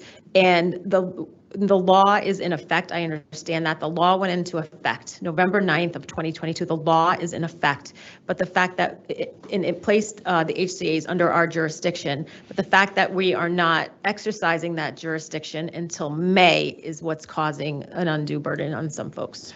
Thank you. Thank you, Commissioner Roy. Director Poppin, I see your camera is on, so I'll see if you have, okay. Commissioner Camargo? Sure, I'm going to rip the Band-Aid off in this situation. I would like to propose, again, just put it out there, a date of February 1st. Do you want to provide any additional context? Or open? I think it's just looking at the calendar, looking at the balance, knowing what is ahead in terms of preparing for this. And I'm thinking about the legal team, I'm thinking about compliance and all the work that's going to have to go into play. But I'm also, as a policymaker, thinking about the policy and the impact of the policy long term. So for that reason, I would propose a date of February 1st. I think it would be fair. Are there any reaction to Commissioner Stebbins? I appreciate that context, and yeah, the story that Commissioner Roy shared with us, we know is playing out. Again, it gets back to why we are going through this process and why we advocated for the law change. So Commissioner Camargo, just so I'm clear, you want to roll back the date of May 1st, both for new applications and also for renewal? That's a great question, Commissioner Stebbins. Can I think about it for a minute? But that's a good question. So, But I appreciate your intent behind that. I think we all still need to recognize we're going to miss some people. Shortening it up 3 months, if I'm doing my math correctly. Sure. shortening it up 3 months, we're still going to miss some people. It will allow us to proceed with our responsibilities sooner than that, but we're still going to be in a place where people are going to fall outside that window. I just Yes. want to make sure that we're all mindful of it. Commissioner Camargo? Yeah, listen, not everyone's gonna win here. So I'm mindful and I'm empathetic to it as well, you know, so I get it. I think Commissioner Stebbins, to your question, I would say for new applications, and the renewal, I think, is the key part because a lot of folks sit in the renewal space, so I would say both of them. Commissioner Stebbins, do you have any thoughts? I don't want to, I'll go down the line, but I want to see you know. No, and again, this is now a new date that we're throwing out. I would be interested and probably, not to put Director Potvin on the spot, but that's why he's here. I'd be curious to get some feedback from staff now that we have a date for us to consider what he think that date might do to preparation, producing a model host community agreement, and some of the other administrative steps that we need to take. Commissioner Ward, did you want to speak now, or did you want to wait? No, I just want to add something. I think you and I had a really interesting conversation about effective dates of legislation. Yeah. So if I may, so in general, laws that are subject to the Amendment 48 of the state constitution become effective 90 days after the governor's signature. Laws that are not subject to that become effective 30 days after the governor's signature. So days are counted in succession, including holidays and weekends, and acts becoming effective. So in this case, Chapter 180, is it subject to Amendment 48, which would become in effect 90 days, or is it the 30 days? And if so, maybe February is a good time, in February 9th.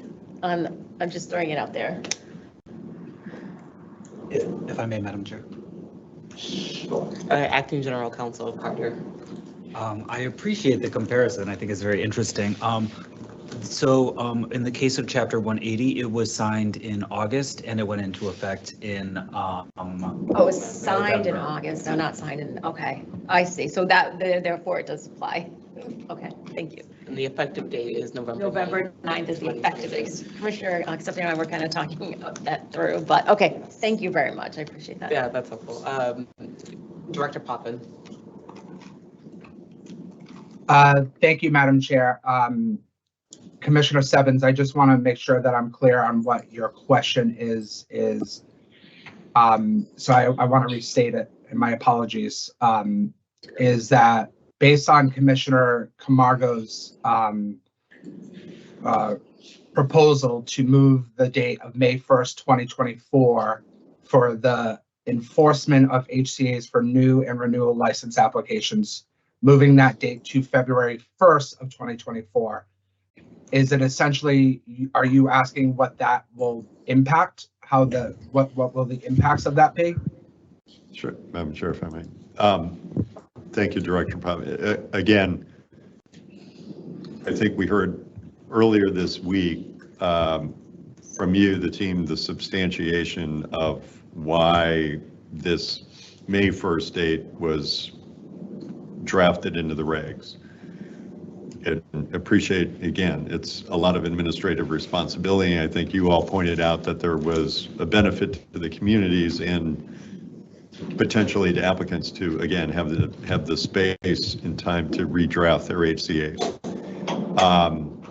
Now that we have a date suggested to amend that May 1st date back to February 1st, I'm just trying to get a sense from you, short of burning the midnight hour for every day between now and February 1st, is it your assessment that the team could work to meet that date? I understand on the flip side, we might be taking away precious time that a community and a marijuana establishment or a licensed applicant might have, but for our internal purposes, I'd welcome your thoughts on trying to meet that now February 1st deadline as proposed. Thank you. And I guess I'm going to have to, in my honest opinion and perspective and insight into what we've done as working groups and what's been discussed so far, and just knowing processes and knowing some realities around contract law. First and foremost, let me qualify it with, this is still ultimately a policy decision for the commission. If you decide as a body, February 1st is the date, February 1st is the date that we will start enforcing HCAs. With that being said, to your point, Commissioner, that is a reduction in 3 months worth of prep time that the working group did think about very thoughtfully from many different perspectives and in many different situations, not just internally, but how it would affect externally municipalities and licensees, especially thinking of licensees that exist. So the proposed risk in adopting this policy and shortening it 3 months, at least from my perspective, is the following. One, the regulations are most likely going to get promulgated by the first week of November, which is our statutory mandate. Contracts will then need to, that's when everybody's on notice. Here's what the rules are. Now, potentially we have licensees running to municipalities during Thanksgiving, during Christmas, during New Year's. Probably very difficult to get a decision or a modification of something as complex as a contract rectified by February 1st when it comes time for them to submit a renewal application. So some realities around that is that we're going to face licensees who are submitting non-compliant HCAs in the renewal process, and are still going to be trying to rush around with municipalities to get those things rectified. So that in itself will put some added pressure of what's already pressure on these licensees based on especially what Commissioner Roy just read. There's a potential for some increased pressure there. Internally, again, we will start trying to enforce these regulations come February 1st. My concern internally is implementation, as I've been saying, is modification to Mass CIP, modification to all the applications in Mass CIP, and coming up with an established criteria to assess these HCAs, which again is contract law, and then also training our staff on contract law within November, December, January. So I do have some concern. There are risks. However, that is still a policy decision for the body. But that would be the input that I would provide. Thank you, Director Potvin. Commissioner Roy? Thank you, Madam Chair. Thank you, Director Potvin, for sharing those concerns.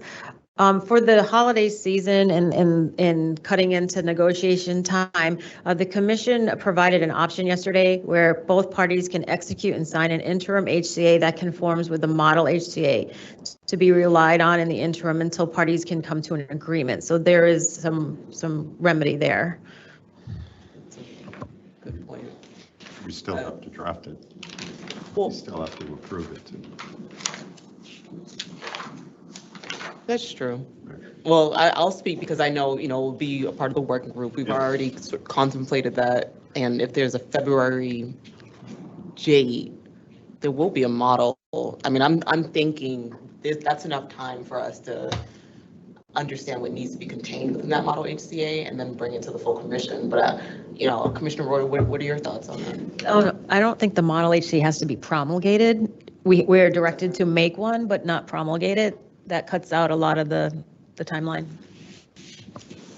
Enforcement Counsel Lopez? It would be my suggestion that once the commission votes on final draft regulations, that the agencies start to work on the model HCA. I agree.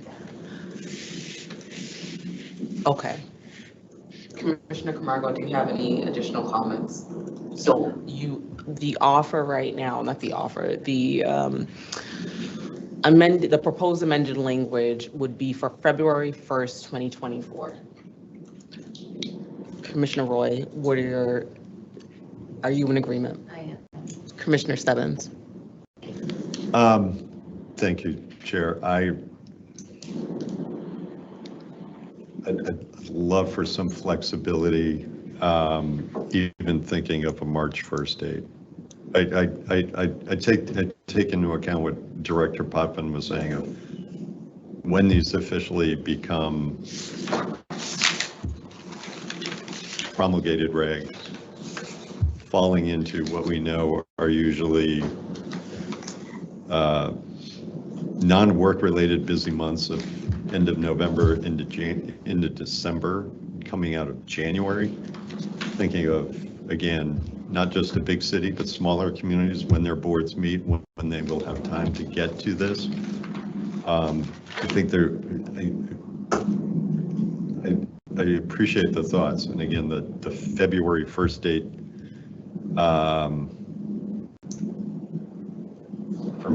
for me, just my sense might be unworkable, but I'd be willing to entertain a March 1st date. That'd be 2 full months coming out of the holidays. I know I've asked everyone else here about their position, but understanding, thank you for entering that letter into the record.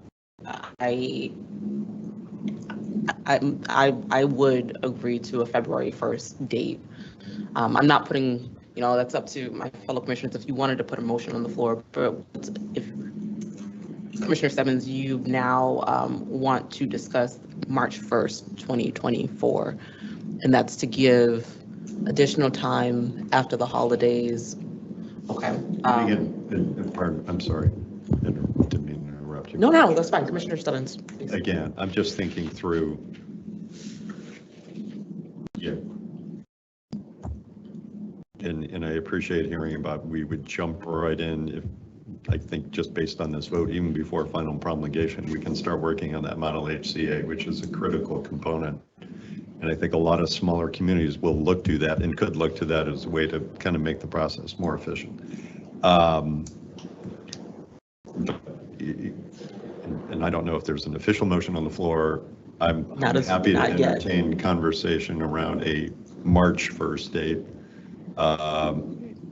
instead. And again, it's not, I don't want the impression to be it's just all for our benefit. I think as I've heard the conversation over the last couple of days, there's some benefits here for the marijuana establishment, the licensed applicant in the host community to have the time to get their act together. And we knew they should be in compliance because the law passed in November, or was enacted in November 2022, but they might appreciate that space also to figure out a new opportunity. And again, I think to see this model host community agreement might be a tremendous benefit, but I throw that out and don't know if my colleagues want to think through a March 1st date or what their thoughts might be. Acting General Counsel Carter. Yes, I just wanted to walk through the promulgation timeline, which I believe Director Potvin did speak to, but just to reiterate, so these regs will go into effect on or around November 9th, 2023. So right before Thanksgiving, right before Christmas, right before Hanukkah, the other holidays around that time, and February 1 does give effectively 1 month for municipalities potentially to negotiate. So that would have to be a policy consideration, right? If we think that's enough time for this work to be accomplished. I think that there is a difference between promulgation and notice. Because technically speaking, once we vote and finalize our regs, what we have voted on and what we finalize is that it's public. It's a public record, it's a public document. I believe that adds additional time and sufficient notice, but I do understand the promulgation date. So with that in mind, the same way that we made a guidance available about what we were thinking, sort of the direction that the commission was going in, that was to give municipalities a heads up about sort of what our regulations would likely look like. This is more definitive. So we will have a definitive document that can be reviewed and utilized by both municipalities and operators alike in the interim between hopefully the end of this week and the promulgation date in November. So I also want us to include that in our consideration, and that is what I've been thinking about when that February date was offered. Commissioner Stebbins. I appreciate that and hadn't really thought about that. You know, kind of our final vote does send that signal. So I appreciate hearing that. Again, just my own perspective, I really value the opportunity of this model host community agreement for lots of reasons. The fact that in our regs, we tell people that if you submit a model, something based on our model host community agreement, we deem it compliant. That's key to helping kind of speed the process up. Looking ahead for our own work, we know we, at least I'm thinking, and please correct me if I'm wrong, we're not going to have a model host community agreement for this commission to approve by our October meeting. Probably won't be able to take it up until a November or even December meeting. Again, if we think of that as a valuable tool, and because we talk about it so much, I think there's an expectation that it is. Again, that's why that brings back why I'm thinking of it, again, a March 1st date. I think it's showing, I think moving that date back and being thoughtful about it, I think demonstrates that we're hearing the message that our marijuana establishments have sent us. Commissioner Roy? So originally, we had mentioned January 1st as a date, and we have May 1st here. And taking into account what Director Potvin has said and all the extenuating factors, maybe sliding it to March 1 really is the ultimate compromise, because it's in the middle, right? Of May 1st and January 1st. March 1st is the compromise date. So, and it does lend itself to taking into account and getting more time and giving us a little more breathing room for the model HCA, giving Kyle and his team a little more breathing room. And like you said, Chairwoman, that once we vote on this, there is a blueprint. It's out there. So maybe March 1st is the ultimate compromise. Just throwing it out there. Commissioner Camargo?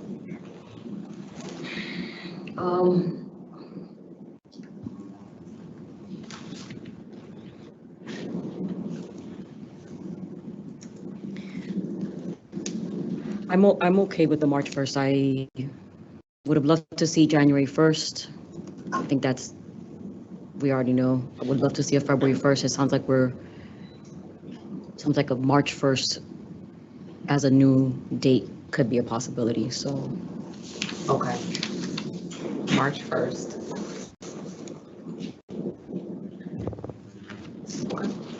Philippe, Acting General Counsel Carter.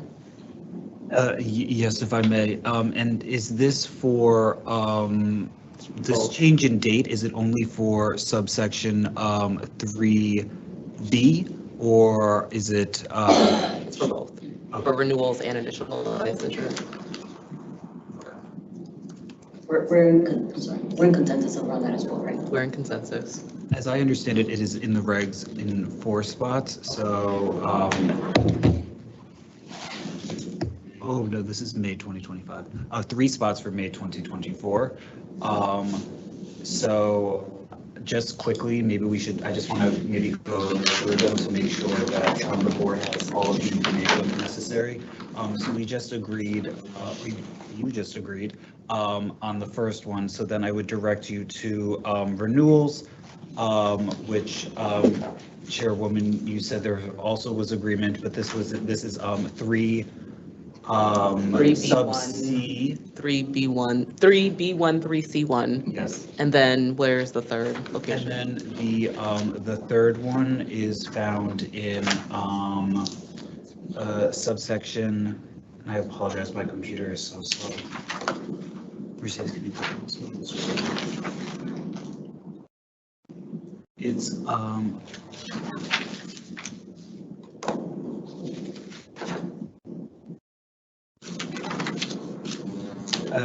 a host community must adopt local rules or bylaws to comply with this section on or before May 1, 2024. A host community must submit an attestation in a form and a manner determined by the commission affirming that it has adopted local rules to effectuate compliance with this section and identify the specific laws passed. Where is that located? That is on, yes, that's in the equity section, I believe. 3 equity standards, and I believe it's on page, I believe it may be on page 70. Madam Chair, Director Poppin, please. thank you. And Acting General Counsel Carter is 100% correct that there is a mention of a May 1st, 2024 date. That is on page 77. But that's under the municipal equity requirements and not applicable to the commission's review of HCA's within applications. So I would propose for his consideration and your consideration that this vote be limited to just the first 2 instances of that May 1st, 2024 date. Okay, I see nods, so we're okay. Thank you, Director Poppin. Okay, so we've reached consensus on B1 and C1. Okay. If I may, Madam Chair, the draft regulations have been amended to our new March 1st deadline that was reached by consensus of the body. Okay, all right, we're almost through HCA's. One more pen, bifurcated process, I believe, was the last pen in this section. Enforcement Counsel Lopez. Thank you, Madam Chair. There is 2 more pins. One was the, there's bifurcation, bifurcated review, CIF scope, which was proposed by Commissioner Stebbins, and then the name change. And I can offer an update on the name change if that's something that the commission would like to hear. CIF scope. So Commissioner Stebbins proposed that the commission limit its review of CIFs to those that are disputed. Okay. All right, so let's just go one by one. In order that it appears, what is the first? So I believe the next one would be either name change or bifurcation. okay. I'll be able to follow as we're discussing. Probably bifurcation if we're already in the section on review. Okay. Okay. And it's been a few days now, so I am trying to remember which commissioner was offering this language, the bifurcation, the bifurcated process. That wasn't you. Commissioner Stebbins, was that, did you want to discuss this? And did you put a pin in this topic? I No? don't think that's my pen. Commissioner Kamara? I think we talked about it as a possible remedy for, I think, the date Okay. in terms of another option. That's where the creativity kind of came in. If no one wants to discuss it, I'm okay with taking it off the table. Commissioner Stebbins, are you okay with taking it off the table as well? I'm okay. All right, we'll eliminate that pen. Okay. All right, so Enforcement Counsel Lopez, what was the next pen that you mentioned? Thank you, Madam Chair. I believe it was Commissioner Camargo that identified the provision on requiring submission of a new host community agreement in the event of a name change. Okay.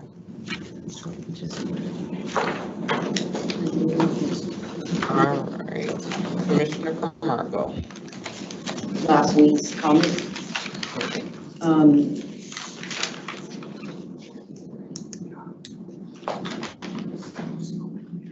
Bring me to the area.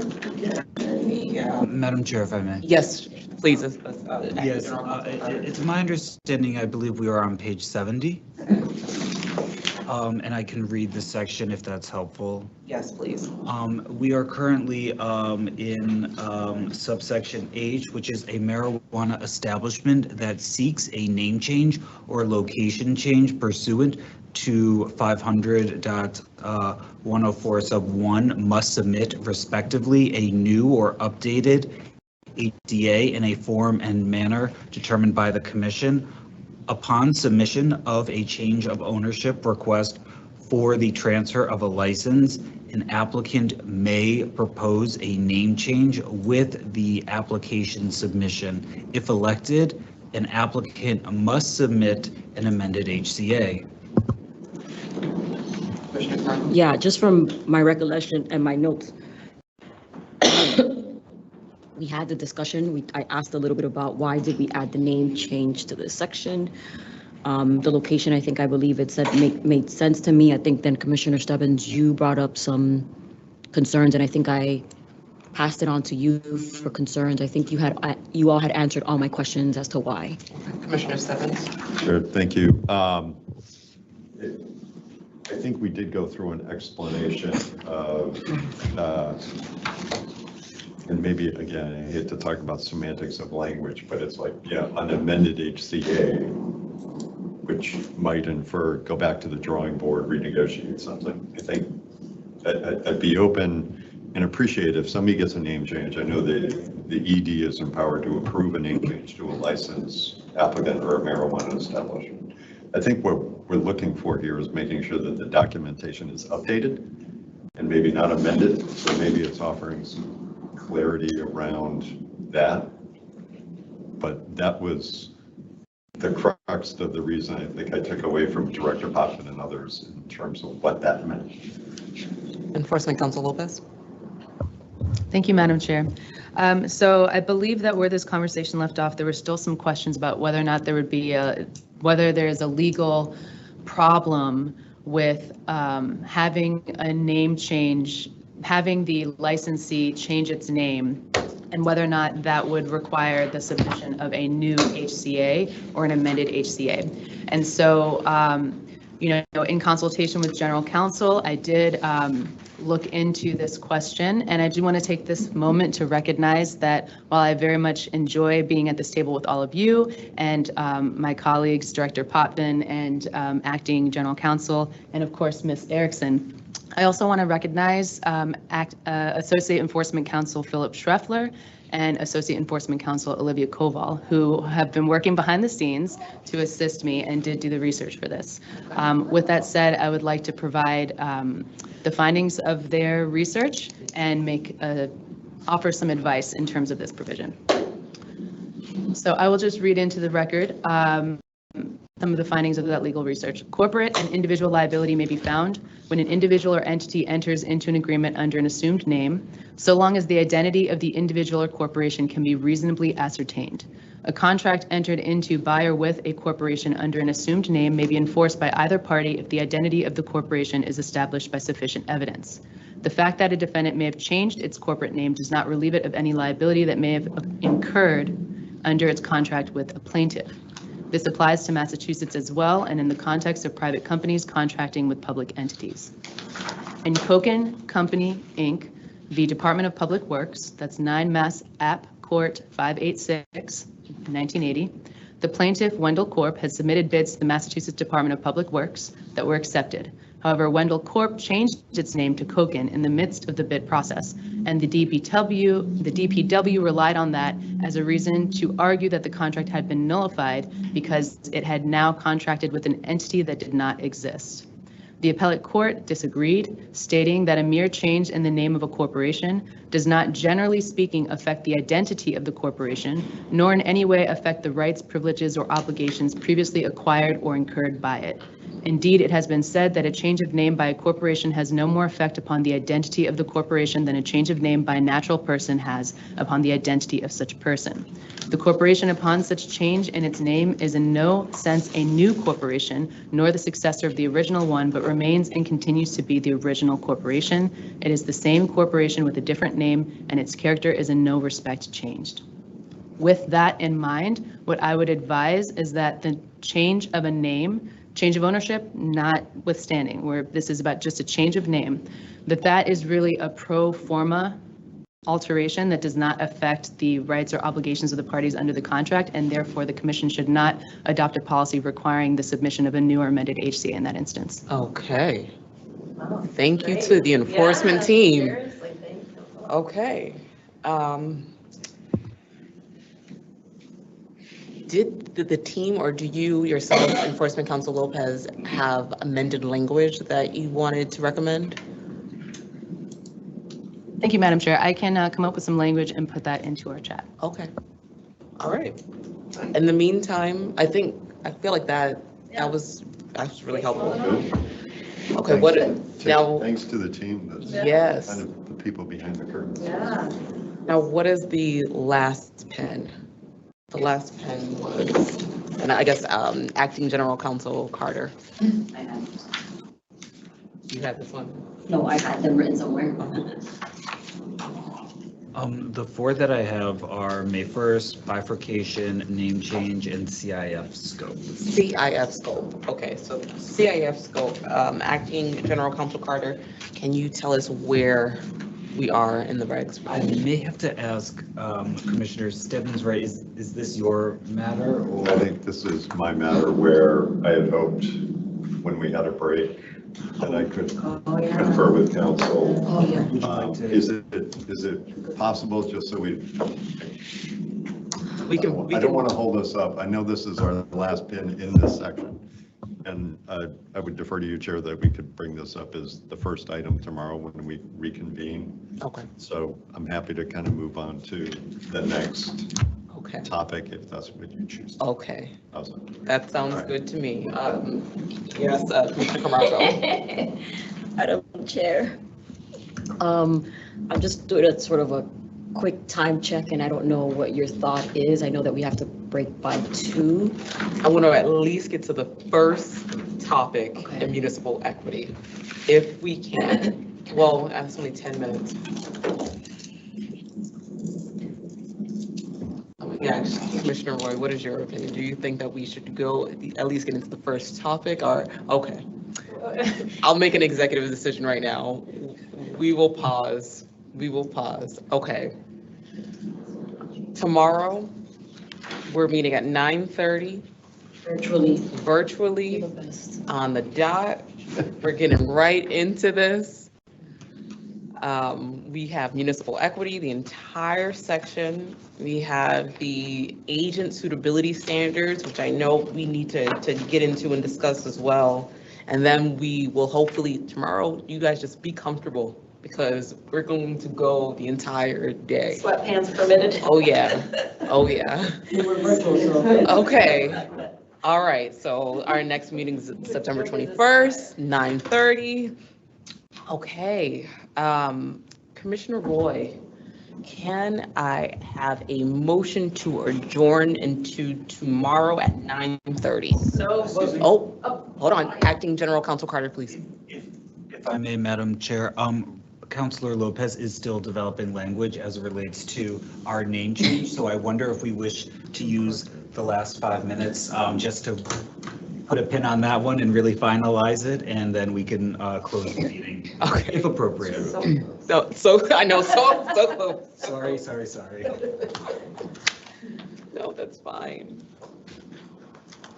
And then if I may, Madam Chair, I do anticipate for the commission's consideration, a discussion of the filing forms Yes. that come along with that. So that will be the small business impact statement primarily. And of course, the commissioners are welcome to bring their edits, and we can have a discussion about any questions related to sort of the technical side of the promulgation process, Okay. how Mercedes and I will be filing it with the secretary, the red line version, and then the clean version, and any questions you may have, we can take it. Phenomenal. And tomorrow so I know for the HCA section, we went line by line. Tomorrow we'll go directly to the concerns or issues for both municipal equity, agent suitability standards. And in a perfect world, I would love for us to have gone through the remainder of the regs up until lunch. And then we take lunch and then we get to the next things that need to happen in order for us to finalize. Okay. Madam- Commissioner Camargo? Yeah, if I may, Andrew, for the stuff that we have coming up, municipal equity and some of the suitability stuff, what's a helpful process for us to get language? Like, we have time now to work on some things. So part of me is, I have a few things on municipal equity that I would like to introduce and discuss. So is it me just waiting to the morning to send to the rest of the commissioners? I would love for my fellow commissioners to have it, like, why not share the information, just a sort of a pre-glance to, Did you dump it in the chat now? That's what I was wondering. well, I mean, I'm not right this second, I'd probably take a lunch break, but I can, I don't know, I have to do it during public meeting? Yeah. Okay, then I'll wait till tomorrow morning. Let me wait for Acting General Counsel to respond. Go ahead. If I may, Madam Chair, another possibility, right, would be any commissioner would be free to send proposed language to legal, Okay. who could then disseminate it anonymously. So that may, Sorry. I'm not sure that would work. But I think I don't really care to be anonymous. maybe moving forward, I don't care to be anonymous. maybe our next regulatory round. Let's all send something. No, and thank you. I only ask, if I may, Madam Chair, just because in the interest of time, I want to try to save us a little bit of time in sort of sending things ahead, but maybe I'll do that if I can tonight, if not tomorrow morning. So thank you. Okay, and on that note, Enforcement Counsel Lopez, you have language that is in the chat. Do you mind stating it, the language that you have? Thank you, Madam Chair. This is potential language that the commission can consider or change as it desires. The initial draft language is that a marijuana establishment that seeks a name change or location change pursuant to 935 CMR 500-1041 after execution of an HCA must provide notice of the change in a form and manner determined by the commission. Upon submission of a change of ownership request for the transfer of a license, an applicant may propose a name change with the application submission. Madam Chair, Yes, Commissioner Stephens. just quick notification, or quick question. I'm assuming we want that marijuana establishment to provide notice of the change to the municipality. So it'd just be provide notice of the change to the host community, and we can provide that form that they can do it.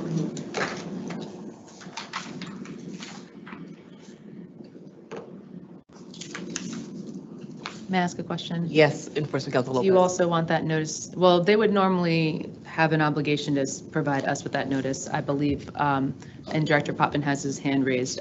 So I think I just answered my own question. I have added that in. Director Potvin.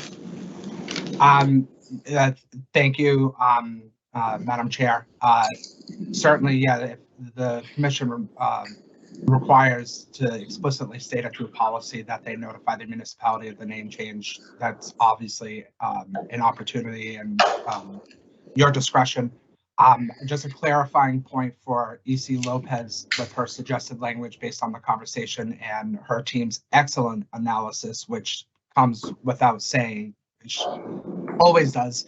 But my understanding was that if the ownership changes in a substantial way, where there's, in a sense, an actual transfer of a license from one business entity to another, and not just the changing of a name, we would still require an updated HCA in that circumstance. Is that correct? Follow up to that analysis by your team, EC Lopez? Thank you, Madam Chair. So I guess that's the question for the board is, do you want an updated HCA or do you want notice of the change? It wouldn't require, the name change is pro forma, so it wouldn't require the submission of a new HCA or an amended HCA. Do you want an updated HCA or just notice of the change? An updated HCA could kind of also be an amended HCA. So that was one of the reasons why I just put notice of the change, but that is ultimately for the board to decide. But an amended HCA is separate from an executed, so, because when I hear amended, I think of a new contract. Is that accurate? Okay, so I'm of the position that I notice because otherwise we're not alleviating the concern. But I'm give me your opinion, Enforcement Counsel Lopez. Well, again, I think splitting hairs between updated HCA and an amended HCA, I'm not sure how an HCA would be updated if it's not being amended. So it seems that if the objective is to streamline the process so that a new HCA doesn't have to be submitted when there is a change of name, then we would want to, then a notice requirement could suffice. If the commission does want an amended HCA in the event of a change of location, then I would modify this language accordingly. Madam Chair. First Council. Director Potvin. So thank you. So I just, maybe I need to clarify this a little bit. There's 3 instances I think the working group envisioned for an amended HCA, which in itself is a new HCA. If there was an addendum to an HCA, that the existing HCA and the addendum is essentially a new contract. So every modification, every addendum, every change to an HCA is a new contract essentially. That's right. But there's 3 situations that we discussed. One was a change of name, which based on EC Lopez and her team's analysis, seems that that's a pro forma if it's just requesting a change of name. And therefore, we would not ask for an amended HCA or essentially a new HCA, that the HCA that we have and have already approved is the one that stays in existence and no change is needed. A change of location is the other situation in which a licensee can, their situation changes, which might implicate an HCA.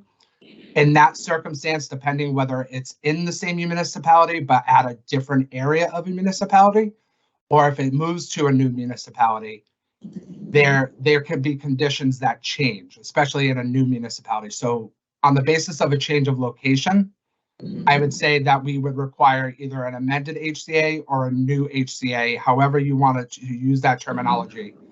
But more on point is the change of ownership based on the case law that EC Lopez brought up, where the company itself and the ownership did not change. They were just doing that pro forma name change.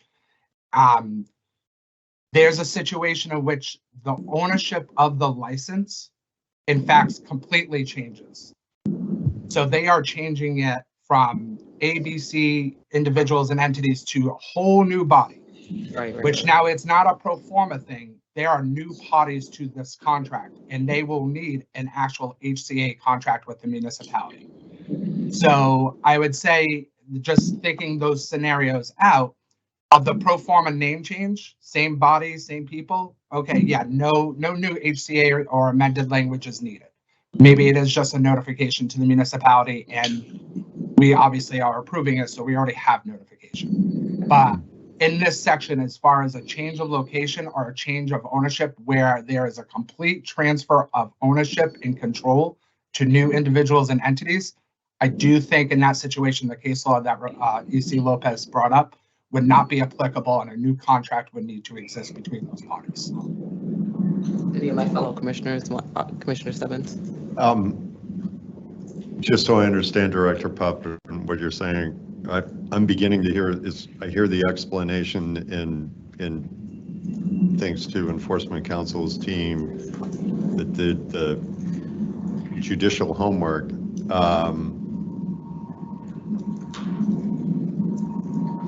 I think the whole name change piece we might be able to strike out of here, but I think to really zone in on if a marijuana establishment is seeking a new location within its existing host community, that might prompt the execution of an HCA or an amended HCA. Commissioner Stebbins, I'm mindful of where we are now in terms of time, so I don't think that we can reach a quick enough resolution on this now. So we'll have 2 pins tomorrow. We should probably pick right up on this discussion and then the CIF conversation as well, and then get into the remainder of the agenda for tomorrow. But I'll stop us now, and I will ask for a motion to adjourn. So moved by Commissioner Camargo. Do I have a second? Second. Seconded by Commissioner Roy.